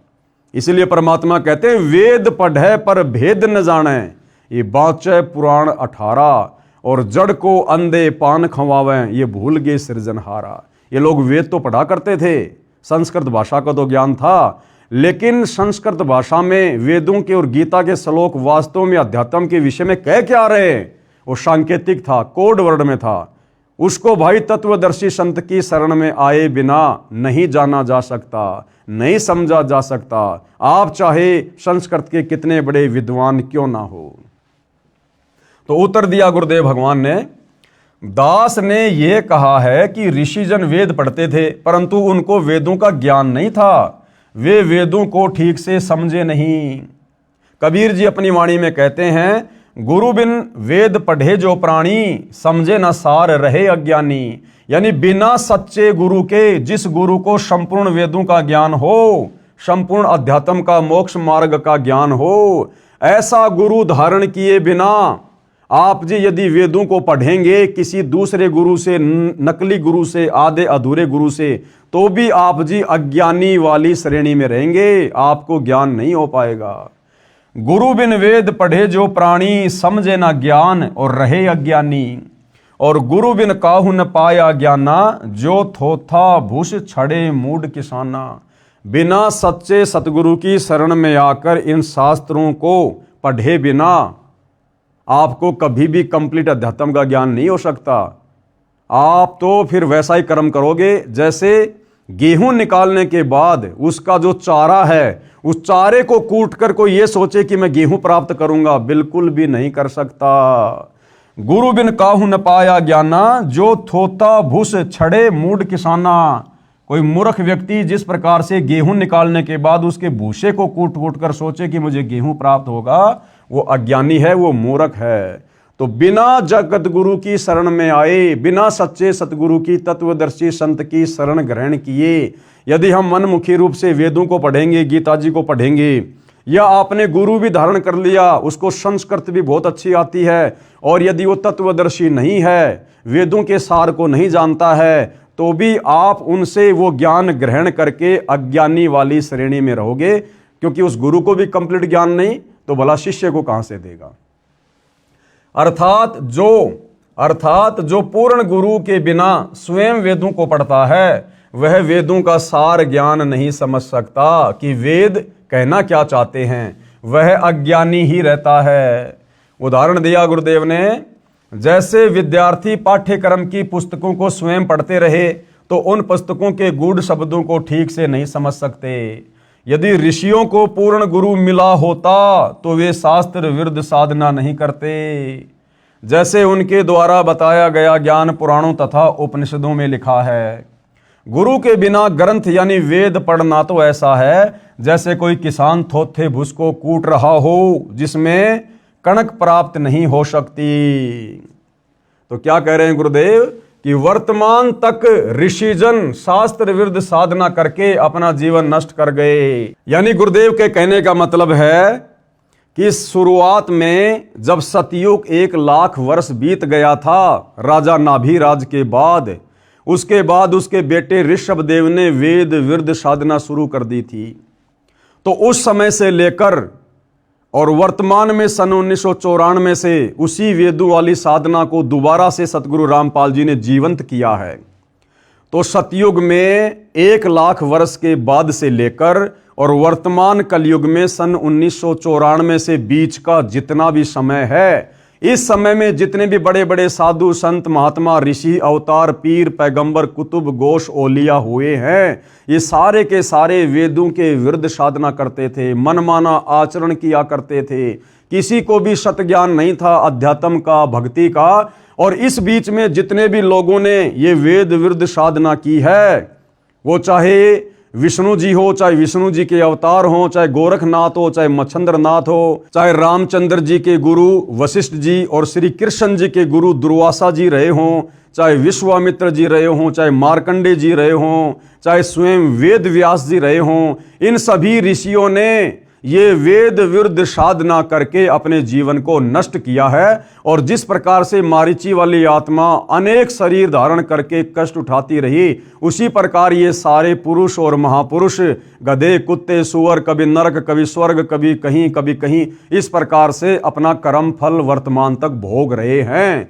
और यदि इन तमाम प्रकार के कर्म फलों से पीछा छुड़वाना है, इन कर्म बंधनों से छुटकारा प्राप्त करना है, तो एकमात्र असली बंदी छोड़, यानी जो काल के द्वारा लगाए गए कर्म बंधनों से छुड़वा दे, उस बंदी छोड़ सतगुरु रामपाल जी की शरण में आकर ही शांति प्राप्त की जा सकती है। तो भाइयों और बहनों, इतने लंबे समय से सतयुग से लेकर सन 1994 तक ये जितने भी बड़े बड़े साधु संत महात्मा ऋषि, जिनकी हम फोटोएं देखा करते थे पुस्तकों में, बैठे रहते थे, बिल्कुल साधना करते हुए दिखाई देते थे, आज उनकी महिमा बोल रही थी। ये सारे के सारे गधे कुत्ते सुअर की योनि में जाने वाली भक्ति साधना कर रहे थे और आम समाज से करवा रहे थे। वर्तमान तक ऋषिजन शास्त्र विरुद्ध साधना करके अपना जीवन नष्ट कर गए। उनका अनुसरण वर्तमान तक चल रहा है और वर्तमान का समाज उन्हीं का अनुसरण कर रहा है। जैसी भक्ति साधना उन्होंने की, उसी को हम लोग फॉलो कर रहे हैं। रुचि ऋषि ने वेद ज्ञान ठीक से समझा नहीं था। यदि समझा होता तो पितरों की बात को मानकर अपना जीवन नष्ट नहीं करता। उसके पितरों ने भी वेद पढ़े थे पर समझे नहीं थे, इसलिए ऋषियों ने भी वेद ज्ञान समझा नहीं था। पूरा हिंदू समाज उसी पुराणों वाले अज्ञान के अनुसार भक्ति करके अनमोल मनुष्य जीवन नष्ट कर रहा है। गुरुदेव के कहने का मतलब, भाई वर्तमान में पूरा का पूरा हिंदू समाज, पूरा का पूरा विश्व का मानव समाज वही वेद विरुद्ध साधना कर रहा है, जो वेद विरुद्ध साधना ऋषभदेव के समय से ये साधु संत महात्मा ऋषिजन पीर पैगंबर करते हुए आ रहे हैं। और जिस प्रकार से उन्होंने वेद विरुद्ध साधना करके अपने अनमोल मनुष्य जीवन को नष्ट किया है, वैसे ही वर्तमान का मानव समाज भी अपने अनमोल मानव जीवन को नष्ट कर रहा है और अंत में नरक की तैयारी कर रहा है, प्रेत भूत और पितर बनने की तैयारी कर रहा है और 84 लाख योनियों में मारीची वाले जीव की तरह गधा कुत्ता सुअर बनकर असहनीय कष्ट उठाने की तैयारी कर रहा है। गीता पढ़कर तो अज्ञान छोड़ देना चाहिए था, वह भी नहीं छोड़ा। क्यों? क्योंकि हमारे धर्मगुरुओं को गीता का ज्ञान समझ में नहीं आया। हिंदुओं को अपने शास्त्रों का ठीक से ज्ञान नहीं है। भाई जब हमारे धर्मगुरुओं को नहीं है तो हमने तो धर्मगुरुओं को फॉलो किया है ना, फिर भला हमें कैसे समझ में आते। प्रश्न 9, आप कैसी बात कर रहे हो? कह रहे हो कि ऋषिजन पंडित जन ब्राह्मण गण वेद पढ़ते थे और समझे नहीं, बिना सिर पैर की बात है। क्या प्रमाण है आपके पास में? भाई प्रमाण मिलेंगे, सारे के सारे प्रमाण मिलेंगे। इस पवित्र पुस्तक हिंदू साहिबान नहीं समझे गीता वेद पुराण को पढ़कर जो जो शंकाएं आपके मन में उठ सकती हैं, वो सारी शंकाएं गुरुदेव भगवान ने साथ साथ में प्रश्नोत्तरी के माध्यम से लिखी हैं। तो भैया जो ये सवाल किया जा रहा है ना कि आप कैसी बात कर रहे हो, कह रहे हो कि ऋषिजन पंडित जन ब्राह्मण गण वेद पढ़ते थे और समझे नहीं, बिना सिर पैर की बात है, क्या प्रमाण है आपके पास में? तो प्रमाण भी आप जीव को दिखाए जाएंगे। उत्तर, ये प्रमाण देखिएगा। हिंदू समाज जो परमात्मा में सच्ची श्रद्धा रखता है वह श्रीमद् भगवत गीता को पूरा सम्मान देता है तथा बहुत सारे हिंदू भगत भगतमती प्रतिदिन गीता का पाठ भी करते हैं। प्रत्येक हिंदू गीता को विशेष सम्मान की दृष्टि से भी देखता है, समय लगे तो पढ़ता भी है। मूल रूप से गीता व वेद तथा पुराण आदि सब संस्कृत भाषा में लिखे हैं। बहुत सारे हिंदू विद्वानों ने गीता वेद तथा पुराणों का हिंदी या अन्य भाषा में अनुवाद भी किया हुआ है। जो अनुवाद करता है वह तो उस शास्त्र के एक एक शब्द को ध्यान से पढ़ता है।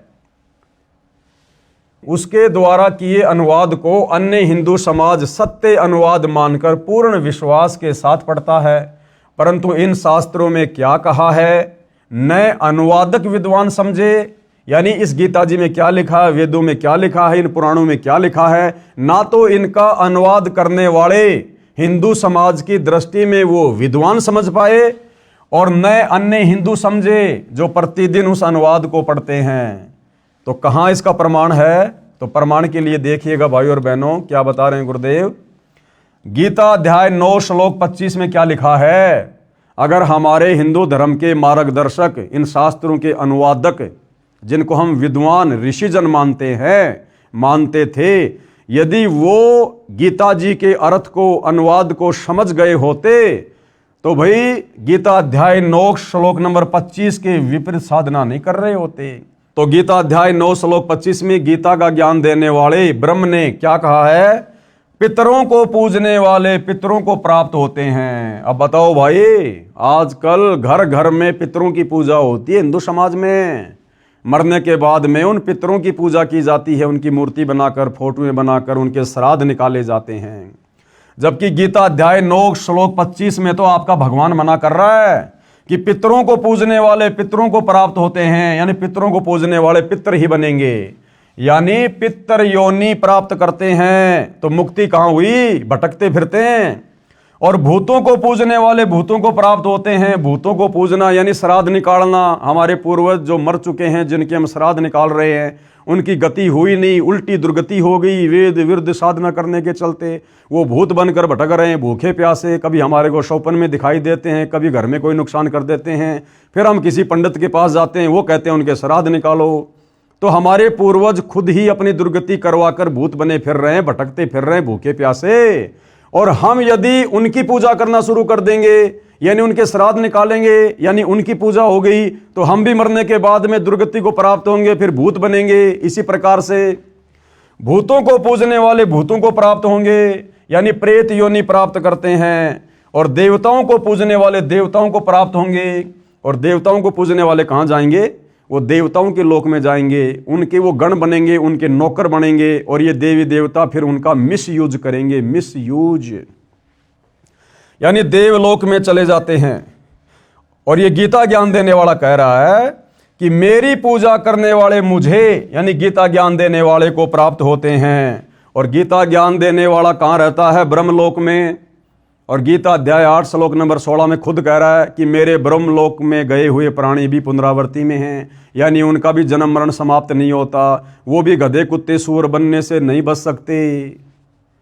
तो भाई और बहनों, बताओ फिर मुक्ति है कहाँ? बताओ फिर हमारे इन अनुवादकों को, इन विद्वानों को, ऋषियों को, धर्म गुरुओं को, जो गीता का हवाला देकर, गीता का पाठ सुनाकर, श्लोक सुनाकर आप और हमें कथा सुनाते हैं, अध्यात्म में हमारा मार्गदर्शन करते हैं, जब ये खुद वेद विरुद्ध, गीता विरुद्ध साधना कर रहे हैं, तो बताओ फिर इनको ज्ञान कहाँ हुआ? तो ये गीता अवश्य पढ़ते हैं, वेद अवश्य पढ़ते हैं, कथा अवश्य करते हैं, लेकिन आचरण इसके विपरीत कर रहे हैं। तो ये आपकी आंखों के सामने है। ये पितृ पूजा करवाना, भूतों की पूजा करवाना, श्राद्ध निकलवाना, जिसके लिए गीता ज्ञान देने वाला भगवान ये ब्रह्म अध्याय 9 श्लोक 25 में मना कर रहा है। और इस गीता को पढ़ने वाले हमारे धर्मगुरु हमारे से सारे यही पाखंड करवा रहे हैं। तो गीता पढ़ने के बाद भी इनको गीता का ज्ञान कहाँ हुआ? तो गीता ज्ञान देने वाला कह रहा है कि मेरी पूजा करने वाले मुझे, यानी गीता ज्ञान देने वाले को प्राप्त होते हैं, यानी ब्रह्मलोक को प्राप्त होते हैं। पितर व भूत पूजा। अब ये पितर व भूत पूजा क्या है? मरने के बाद मरे हुए व्यक्ति की आत्मा की गति करवाने के नाम पर किया जाने वाला कर्मकांड पितृ व भूत पूजा कहा जाता है। तो बताओ भाई, मरने के बाद में सारे कर्मकांड हमारे धर्मगुरुओं के कहने पर पूरा का पूरा हिंदू समाज कर रहा है कि नहीं कर रहा? अब बताओ, हमारे उन धर्मगुरुओं को ज्ञान कहां गीता का, जो गीता पढ़ते हैं? और आप और हम आम सामाजिक लोगों से भी इन्होंने गीता अध्याय 9 श्लोक 25 के विपरीत पितृ पूजा शुरू करवा दी, पाखंड पूजा शुरू करवा दी। आज हर किसी के घर में किसी की मृत्यु होने के पश्चात उसकी 12वीं 13वीं उसकी बरसी, समाधि पूजना, उसके श्राद्ध निकालना, सारे कर्मकांड करवाए जा रहे हैं। तो बताओ, हमारे धर्मगुरु हमें गीता अध्याय 9 श्लोक 25 के विपरीत साधना करवा रहे हैं। तो अंत में हमारी क्या दुर्गति होगी? वही जो हमारे पूर्वजों की उन्होंने दुर्गति करवा दी, वेद और गीता विरुद्ध साधना पर लगाकर। तो ये पितृ पूजा और भूत पूजा क्या है? मृत्यु के पश्चात मृतक की आत्मा की गति करवाने के नाम पर किया जाने वाला कर्मकांड पितृ व भूत पूजा कहा जाता है। जैसे चिता से अस्थियां उठाकर गंगा आदि दरिया में पंडित के द्वारा पूजा करवाकर जल प्रवाह करना, भूत पूजा। फिर 13वीं या 17वीं के दिन पूजा पाठ पंडित से करवाना, भूत पूजा। फिर वर्षी मनाते हैं, यानी जिस दिन मृत्यु हुई थी 1 वर्ष पश्चात उस तिथि को कर्मकांड पूजा करवाना, भूत पूजा। गरुड़ पुराण का पाठ करवाना, वेद विरुद्ध साधना, वेद विरुद्ध पूजा। श्राद्ध करवाना, भूत पूजा। पिंड दान करवाना आदि आदि पितृ व भूत पूजा है, जिनको करना वेद में अविद्या बताया है। आपने रुचि ऋषि की कथा में सुना, जब उसके पूर्वज उसको बहका रहे थे तो रुचि ने कहा कि ये श्राद्ध निकालना, पितृ पूजा करना, हे पूर्वजों, इसको तो वेदों में अविद्या कहा है, मूर्खों की पूजा कहा है। तो उसके पूर्वज बोले कि बात तो तेरी सही है, ये पितृ पूजा करना, श्राद्ध निकालना, ये वेदों में मूर्खों का कार्य कहा है। तो यहां गुरुदेव वही बता रहे हैं कि इन तमाम प्रकार की पाखंड पूजाओं को करना, जिनको करना वेद में अविद्या बताया है, यानी मूर्खों की पूजा बताया है, यानी मूर्खों की पूजा कहा है, जो पितर प्लस भूत योनि प्राप्त करवाती हैं, ये गीता भी प्रमाणित करती है। पितर पूजने से पितर बनते हैं, अध्याय 9 श्लोक 25, और भूत पूजा से भूत बनते हैं। इससे स्वयं सिद्ध है कि हिंदू समाज ने अपने धर्मशास्त्रों को पढ़ा है परंतु समझा नहीं। यदि पुराण ठीक से समझी होती तो इसमें श्राद्ध करने की एक विधि ये भी है जो विष्णु पुराण में इस प्रकार बताई है, जो वेद ज्ञान है। श्री विष्णु पुराण 3रा अंश के अध्याय 15 श्लोक 55-56 में कहा है कि हे भूपाल, पितरगण का आधार चंद्रमा और चंद्रमा का आधार योग है, इसलिए श्राद्ध में योगी जन को नियुक्त करना अति उत्तम है। यानी श्राद्ध में योगी जन को नियुक्त करना। योगी कौन? सच्चा भगत, सच्ची योग साधना करने वाला। हे राजन, यदि श्राद्ध भोजी 1000 ब्राह्मणों के सन्मुख एक योगी भी हो तो वह यजमानों सहित उन सब का उद्धार कर देता है। क्या लिखा है वेदों में कि जिस प्रकार से श्राद्ध में हजारों ब्राह्मण जो वेद विरुद्ध साधना करते हैं, गीता के विरुद्ध साधना करते हैं, अगर ऐसे ऐसे श्राद्ध में भोजन करने के लिए बैठे हुए 1000 पंडित और ब्राह्मणों के सामने अगर किसी एक सच्चे भगत को, तत्वज्ञानी भगत को, शास्त्र अनुकूल साधना करने वाले भगत को बैठाकर भोजन करवा दिया जाए तो जितना फायदा, जितना लाभ उन 1000 शास्त्र विरुद्ध साधना करने वाले ब्राह्मणों के भोजन करने से नहीं मिलेगा, उससे कहीं ज्यादा लाभ और उनकी तृप्ति किनकी? जो हमारे पूर्वज भूत बने फिर रहे हैं, उस एक शास्त्र अनुकूल साधना करने वाले सच्चे भगत के भोजन करने से हो जाती है। इतना लाभ मिल जाता है। इसलिए भाइयों और बहनों, सतगुरु रामपाल जी अपने पंथ में अपने भक्तों को जो उनसे उपदेश प्राप्त कर लेते हैं उनको मना करते हैं कि अब हमने श्राद्ध वगैरह नहीं निकालने, अब हमने ये पितृ पूजा नहीं करनी, पाखंड पूजा नहीं करनी, क्योंकि हमारे पूर्वज तो जाने अनजाने में शास्त्र विरुद्ध साधना करके भूत बन गए, वो पितर बन गए, जिनके हम पहले श्राद्ध निकाला करते थे, बरसी मनाया करते थे, 13 माही 6 माही मनाया करते थे और पंडितों को बुलाकर कर्मकांड करवाया करते थे। लेकिन अब हम वर्तमान के, यानी जो वो भूत प्रेत बन चुके हमारे पूर्वज, हम वर्तमान के उनके वंशज शास्त्र अनुकूल सत भक्ति सच्चे सतगुरु तत्वदर्शी संत से लेकर शुरू कर चुके हैं। तो अब हमने किसी पंडित को बुलाकर, किसी ब्राह्मण को बुलाकर वो पाखंड पूजा नहीं करवानी, क्योंकि अब हम खुद सच्ची भक्ति पर लग गए और हमारे भोजन करने से हमारे उन पूर्वजों का ऑटोमेटिक उद्धार होगा। हमारे सत भक्ति करने से परमपिता परमात्मा हमारे पूर्वजों की आत्मा को भी शांति देंगे, उनको भी मनुष्य जन्म देंगे।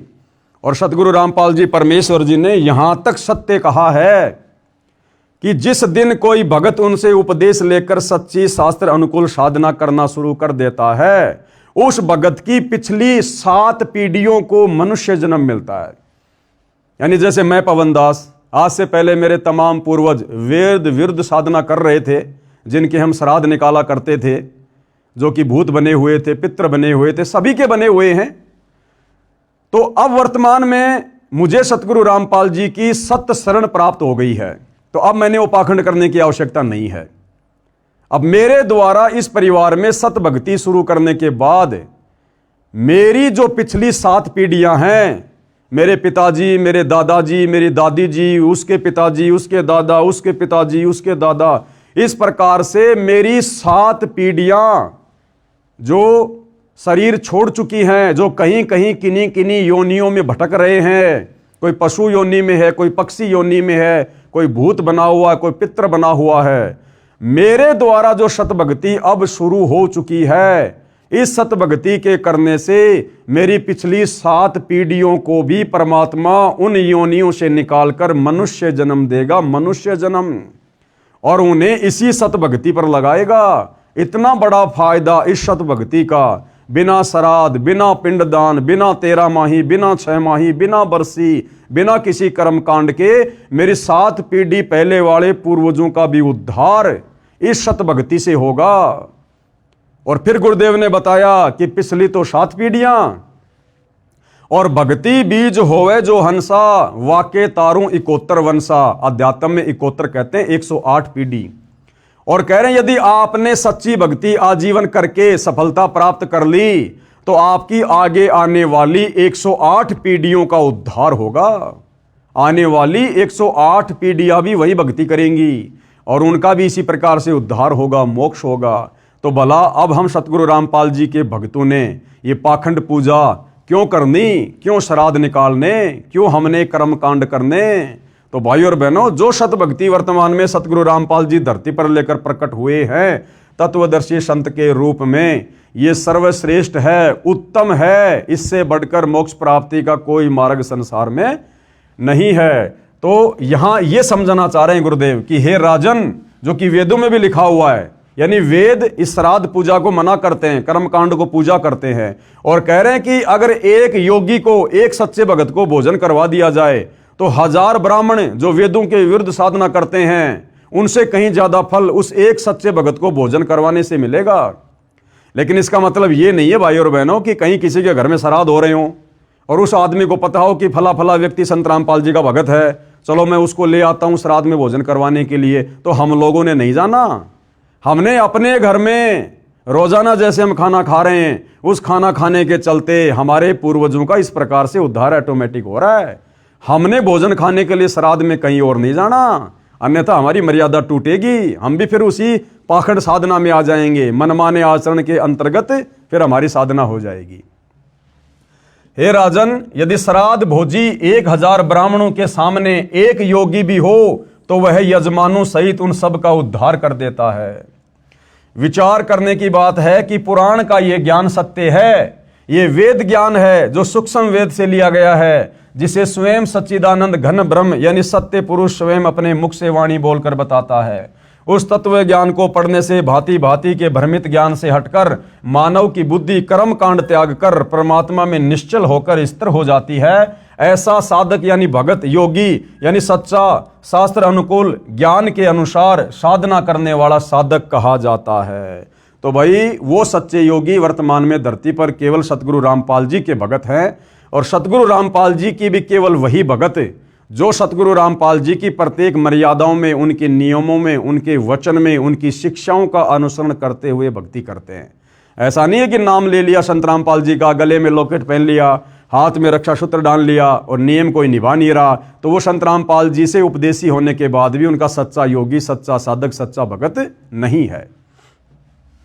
अब योगी की क्या पहचान बताई है? योगी यानी सच्चे भगत की गीता अध्याय 2 श्लोक 53 में कहा है, यानी गीता ज्ञान देने वाले ब्रह्म ने गीता अध्याय 2 श्लोक नंबर 53 में अर्जुन को कहा है कि हे भारत, भांति भांति के वचनों को सुनने से विचलित हुई तेरी बुद्धि जब परमात्मा में निश्चल होकर स्थिर हो जाएगी तब तू योग को प्राप्त होगा। यानी भांति भांति के वचनों को सुनकर, यानी दुनिया भर का ज्ञान और अज्ञान सुनकर उसका निष्कर्ष निकालकर जब तेरी ये बुद्धि उस सच्ची भक्ति पर स्थिर हो जाएगी, तू दृढ़ हो जाएगा कि सच्चे सतगुरु रामपाल जी के अलावा धरती पर किसी के पास ये सतज्ञान नहीं है, पूर्ण मोक्ष और मुक्ति का मार्ग नहीं है। जब तू सारे शास्त्रों को देखकर, इन प्रमाणों को देखकर, सत्संगों को सुनकर और वर्तमान में चल रही कर्म कांड पाखंड वाली पूजा को देखकर और आंखों से सदग्रंथों में उस वेद विरुद्ध साधना को ना करने वाले प्रमाण देखकर जब तेरी आत्मा स्थिर हो जाएगी, तू दृढ़ हो जाएगा कि धरती पर सतगुरु रामपाल जी के अलावा दूसरा भक्ति मार्ग कहीं कोई नहीं है, और तू दृढ़ होकर भक्ति करेगा। कहते हैं वो क्या है? गीता अध्याय 2 श्लोक नंबर 53 के अनुसार वास्तव में वह योगी है। हे भारत, भांति भांति के वचनों को सुनने से विचलित हुई तेरी बुद्धि जब परमात्मा में निश्चल होकर स्थिर हो जाएगी तब तू योग को प्राप्त होगा। जैसे हम लोग अपने पूर्वजों को देखकर पहले वही साधना किया करते थे वेद विरुद्ध। राम नवमी आई तो रामचंद्र जी की पूजा, कृष्ण जन्माष्टमी आई तो श्री कृष्ण जी की पूजा, बीच बीच में हनुमान भैरव भूत की पूजा, चौराहे पर जाकर ठेकरी फोड़ देना, अन्य किसी पेड़ पौधों की पूजा, तुलसी की पूजा, बेल पत्तर की पूजा, या फिर रामायण को पढ़ना, महाभारत को पढ़ना, उसके अनुसार भक्ति करना, अन्य देवी देवताओं की पूजा, पैदल यात्रा करना, कावड़ लेके आना। तो कहते हैं जो साधना हम करते आ रहे थे वेद विरुद्ध, उस भांति भांति की साधना से हमारा दिमाग जो विचलित हो चुका है, कहते हैं उससे निष्कर्ष निकालकर सच्चे सतगुरु के सत्संग सुनने के बाद इन तमाम प्रकार की साधनाओं से निष्कर्ष निकालकर कि सच्ची साधना क्या है। और जब तेरा दिमाग, तेरी बुद्धि, जब भांति भांति के वचनों को सुनने से विचलित हुई तेरी बुद्धि, क्योंकि रामायण का पाठ करने वाला कहेगा कि राम से बड़ा कोई नहीं है, विष्णु का पाठ करने वाला कहेगा कि विष्णु भगवान से बढ़कर कोई भगवान नहीं है, शिव पुराण की कथा करने वाला शंकर से ऊपर कोई भगवान नहीं बताता, फिर कोई कहता कि हनुमान से बड़ा कोई भगवान नहीं है, हनुमान की पूजा करोगे तो श्री रामचंद्र जी वाला लाभ मिल जाएगा, कोई क्या क्या कहा करता था। तो ये तरह तरह के भांति भांति के वचन सुनकर जब तेरी बुद्धि परमात्मा में निश्चल होकर स्थिर हो जाएगी, और वो स्थिर कब होगी? सच्चे सतगुरु के सत्संग सुनकर, ये प्रमाण देखकर जो इस पुस्तक में दिखाए जा रहे हैं, तब तो तू योग को प्राप्त होगा, यानी तू योगी बनेगा, तब तो तू भगत बनेगा। जब तेरी बुद्धि स्थिर हो जाएगी कि हाँ मैंने कौन सी भक्ति करनी है, जब तू ये दृढ़ हो जाएगा तब तो केवल तू भगत बनेगा, भक्ति तो उसके बाद शुरू होगी। तब तू योग को प्राप्त होगा, यानी योगी बनेगा, भगत बनेगा। अब भावार्थ क्या बता रहे हैं गुरुदेव? तत्व ज्ञान सुनने के बाद भगत या भगतमती का अन्य लोक वेद से मन हट जाता है। जैसे हम सतगुरु रामपाल जी के भक्तों का हट गया, सत भक्ति को शुरू करके सतगुरु रामपाल जी के प्रमाणित सत्संग सुन के, और अब इस पुस्तक को पढ़ने के बाद आप हिंदू समाज के भाई बहनों का मन उस आदि अधूरी वेद शास्त्र विरुद्ध साधना से हट जाएगा। तत्व ज्ञान सुनने के पश्चात भगत भगतमती का अन्य लोक वेद से मन हट जाता है। लोक वेद यानी सुनी सुनाई बातें, सुनी सुनाई साधना, केवल तत्व ज्ञान अनुसार साधना करता है। उस समय भगत की बुद्धि एक परम अक्षर ब्रह्म यानी पूर्ण ब्रह्म परमात्मा में स्थिर हो जाती है, यानी एक परमात्मा में।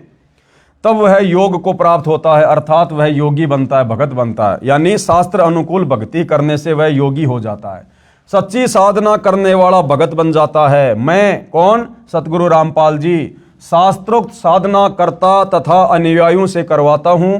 हम सब योगी हैं, यानी सच्चे भगत हैं, सच्चे साधक हैं। एक परम अक्षर ब्रह्म यानी सत्य पुरुष को इष्ट मानकर शास्त्रोक्त भक्ति निश्चल मन से करते हैं। हम आश्रमों में पाठ का आयोजन करते हैं, सब अनुयायी दान करते हैं, उनका भोजन बनाया जाता है।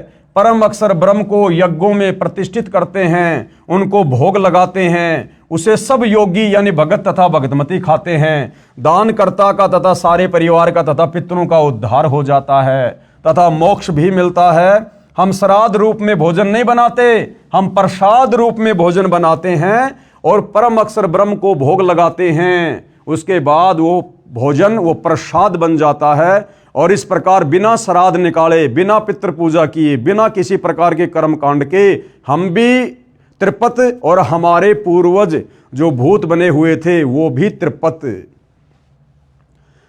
इसके विषय में क्या कहा गया है? कबीर एक के साधे सब सदे, यानी एक सच्चे परमात्मा की साधना करने से नीचे के सारी देवी देवताओं की साधना ऑटोमेटिक सफल हो जाती है। कबीर एक के साधे सब सदे और सब साधे सब जाए और माली सींचे मूल को फले फूले अघाए।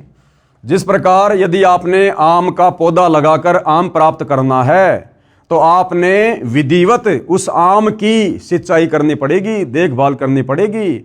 आपने आम के पौधे की जड़ में खाद और पानी डालना पड़ेगा। जड़ में खाद और पानी डालने से पूरा पौधा परिपक्व होगा, फलीभूत होगा। और यदि कोई नादान उसकी जड़ में पानी ना डाल के उसके पत्तों पर पानी छिड़कता रहे, उसकी टहनियों पर पानी छिड़कता रहे, वो पौधा कभी भी परिपक्व नहीं होगा। तो इसी प्रकार अध्यात्म की मूल, अध्यात्म की जड़ कबीर परमात्मा है, परम अक्षर ब्रह्म है, सत्य पुरुष है। उस एक को इष्ट मानकर साधना करने से ये भक्ति रूपी पौधा यानी ये सब कुछ हमारा सर्व सिद्ध हो जाएगा। और यदि हमने उस भक्ति रूपी पेड़ परम अक्षर ब्रह्म की जड़ को ना पूजकर, यानी उस एक परमात्मा को इष्ट मानकर ना पूजकर, यदि हमने उसके पत्ते, उसकी टहनियां, उसकी शाखाएं, ब्रह्मा विष्णु महेश, ये काल ब्रह्म, यदि देवी देवताओं को पूजते रहे, पाखंड पूजा करते रहे, तो हमारा सब कुछ नष्ट हो जाएगा। तो क्या कहा है? कबीर एक के साधे सब सदे और सब साधे सब जाए और माली सींचे मूल को फले फूले अघाए। अर्थात जैसे पौधे की जड़ों यानी रूट में सिंचाई की जाए तो पूरा पौधा तृप्त हो जाता है तथा खूब फलता फूलता है। यदि पौधे को उल्टा शाखाओं की ओर से जमीन में दबाकर मूल यानी रूट को ऊपर को कर दें और सब शाखाओं की सिंचाई करें यानी सब साधें तो सब जाए यानी पौधा नष्ट हो जाएगा। गीता अध्याय 15 श्लोक 1 और 3 में यह प्रकरण विस्तार से बताया है। पढ़ें इसी पुस्तक के पेज नंबर 115 पर, जो हम आगे को पढ़ेंगे। यह दास यानी सतगुरु रामपाल जी भी धार्मिक अनुष्ठान श्रद्धा से पूजा करता और करवाता है, जिसके करने से साधक यानी भगत पितर भूत नहीं बनता अपितु पूर्ण मोक्ष प्राप्त करता है। तथा जो पूर्वज गलत साधना यानी शास्त्र विधि त्याग कर मनमाना आचरण अर्थात पूजा करके पितर भूत बने हुए हैं, उनका भी छुटकारा हो जाता है पिछली 7 पीढ़ियों तक का। यही प्रमाण इसी विष्णु पुराण पेज 209 पर इसी तीसरे अंश के अध्याय 14 श्लोक 20 से 31 में भी लिखा है कि जिसके पास श्राद्ध करने के लिए धन नहीं है तो वह ये कहे, हे पितृगणों, आप मेरी भक्ति से तृप्ति लाभ प्राप्त करें, क्योंकि मेरे पास श्राद्ध करने के लिए वित्त यानी धन नहीं है। कृपया पाठक जन विचार करें कि जब भक्ति मंत्र जाप की कमाई से पितर तृप्त हो जाते हैं तो फिर अन्य कर्म कांड की क्या आवश्यकता? भाई विष्णु पुराण में लिखा है, यदि किसी के पास में श्राद्ध पूजा करने के लिए, पितृ पूजा करने के लिए धन नहीं है तो वो क्या करे? अपनी भक्ति कमाई को संकल्प कर दे कि हे मेरे पितरों, हे मेरे पूर्वजों, मेरे पास में आपके श्राद्ध के लिए खीर खांड हलवा पूरी बनाने के लिए साधन नहीं है, पैसा नहीं है। आप मेरी भक्ति में से यानी मैं जो मंत्रों का जाप करता हूं, जो धर्म कर्म करता हूं, उसमें से कुछ भक्ति कमाई मैं आपको संकल्प कर रहा हूं। और विष्णु पुराण कहता है कि ऐसा संकल्प करने से अपनी भक्ति का उन पूर्वजों की जो भूत बने हुए हैं, पितर बने हुए हैं, उनकी आत्मा संतुष्ट हो जाती है।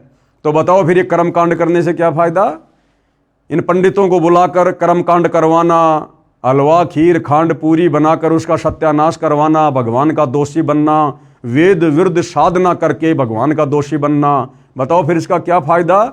जब उस व्यक्ति की भक्ति कमाई संकल्प करने से, उसके मंत्रों के जाप की कमाई से उसके पूर्वजों की आत्मा तृप्त हो रही है, तो फिर कर्म कांड करने से क्या फायदा? कृपया पाठक जन विचार करें कि जब भक्ति यानी मंत्र जाप की कमाई से पितर तृप्त हो जाते हैं, तो फिर अन्य कर्म कांड की क्या आवश्यकता है? ये श्राद्ध निकालने की क्या आवश्यकता? बरसोदी 6 माही, ये पितृ पूजा, ये सब करने से क्या फायदा? ये सब परपंच ज्ञानहीन गुरु लोगों ने अपने उदर पोषण के लिए यानी पेट भरने के लिए किया है। अब बताओ, विष्णु पुराण में ये सारी बातें लिखी हुई है और यही हमारे धर्मगुरु उसी विष्णु पुराण को पढ़कर हमारे से श्राद्ध निकलवा रहे हैं। जबकि इन धर्मगुरुओं ने अगर विष्णु पुराण को भी समझा होता तो ये श्राद्ध नहीं निकलवाते, इस प्रकार से अपनी भक्ति कमाई को संकल्प करवा देते। कोई कर्मकांड पाखंड करने की जरूरत नहीं थी, लेकिन इनको तो अपना पेट भरने के लिए खीर खांड हलवा चाहिए, इसलिए इन्होंने आम समाज को धोखे में रखा हुआ है। क्योंकि गीता अध्याय 4 श्लोक 33 में भी लिखा है कि द्रव्य यानी धन द्वारा किया यज्ञ, धार्मिक अनुष्ठान से ज्ञान यज्ञ यानी तत्व ज्ञान सुन समझकर की गई साधना श्रेष्ठ है। एक और विशेष विचारणीय विषय है कि विष्णु पुराण में पितृ व देव पूजने का आदेश एक ऋषि का है तथा वेदों व गीता जी में पितरों व देवताओं की पूजा का निषेध है। यानी विष्णु पुराण में पितरों को पूजने का जिस प्रकार से ये संकल्प वाली विधि लिखी हुई है ना, गुरुदेव कह रहे हैं ये वेदों का ज्ञान नहीं है, ये गीता का ज्ञान नहीं है, ये इन ऋषियों ने अपनी तरफ से उन पुराणों में इस प्रकार का ज्ञान वेद विरुद्ध लिखा हुआ है। एक और विशेष विचारणीय विषय है कि विष्णु पुराण में पितृ व देव पूजने का आदेश एक ऋषि का है तथा वेदों व गीता जी में पितरों व देवताओं की पूजा का निषेध है यानी मना किया हुआ है।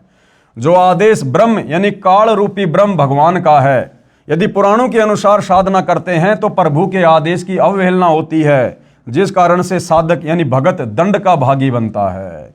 तो साधना हमने केवल वेदों के अनुसार ही करनी चाहिए, तत्वदर्शी संत के अनुसार ही करनी चाहिए। हम पितर व भूत पूजा नहीं करते। कौन? सतगुरु रामपाल जी के फॉलोवर। हम शास्त्रोक्त साधना करते हैं, शास्त्रों के अनुसार साधना करते हैं, जो गीता अध्याय 3 श्लोक 10 व 15 तक वर्णित है। हम सूक्ष्म वेद का पाठ करते हैं, उसमें 5 यज्ञ होती है। अब भाइयों और बहनों, वो सूक्ष्म वेद का पाठ क्या है जो सतगुरु रामपाल जी सन 1994 से कर रहे हैं, अपने शिष्यों से करवा रहे हैं। और उस पाठ के अंतर्गत, उस भक्ति साधना के अंतर्गत 5 यज्ञ कौन कौन सी हैं, जो यज्ञ जब से नाम उपदेश करते हैं उसी दिन से सतगुरु रामपाल जी के भगत अपने अपने घरों पर रोजाना करते हैं, प्रतिदिन करते हैं। जिस पाठ के करने से, जिन यज्ञों के करने से हमारी भक्ति सफल होती है और अंत में हम पूर्ण गति को प्राप्त होते हैं। इन सब बातों के ऊपर विशेष तौर से हम अगले एपिसोड में जानकारी प्राप्त करेंगे, इस पवित्र पुस्तक हिंदू साहिबान नहीं समझे गीता वेद पुराण में। तो आज के वीडियो में केवल इतना ही। उम्मीद करता हूँ धीरे धीरे हिंदू समाज को, विश्व के मानव समाज को, जो इस पुस्तक को देख पा रहे हैं, इसको पढ़ पा रहे हैं, उन्हें अध्यात्म के विषय में बहुत कुछ समझ में आ रहा होगा। अगर थोड़ा धैर्य रखेंगे, निष्पक्ष होकर पुस्तक को पढ़ेंगे, देखेंगे, आपको बहुत कुछ समझ में आएगा, सब कुछ समझ में आएगा। इस पुस्तक को आप जी गूगल पर जाकर हिंदी में सर्च करके हिंदू साहिबान नहीं समझे गीता वेद पुराण इस नाम से PDF में डाउनलोड करके भी मोबाइल में पढ़ सकते, देख सकते हैं। तो आज के वीडियो में केवल इतना ही। परमेश्वर हम सभी को आशीर्वाद दे, आज्ञा दे, हमारा मार्गदर्शन करें, हमें भ्रमने भटकने से बचाएं। बंदी छोड़ सतगुरु रामपाल जी भगवान की जय हो।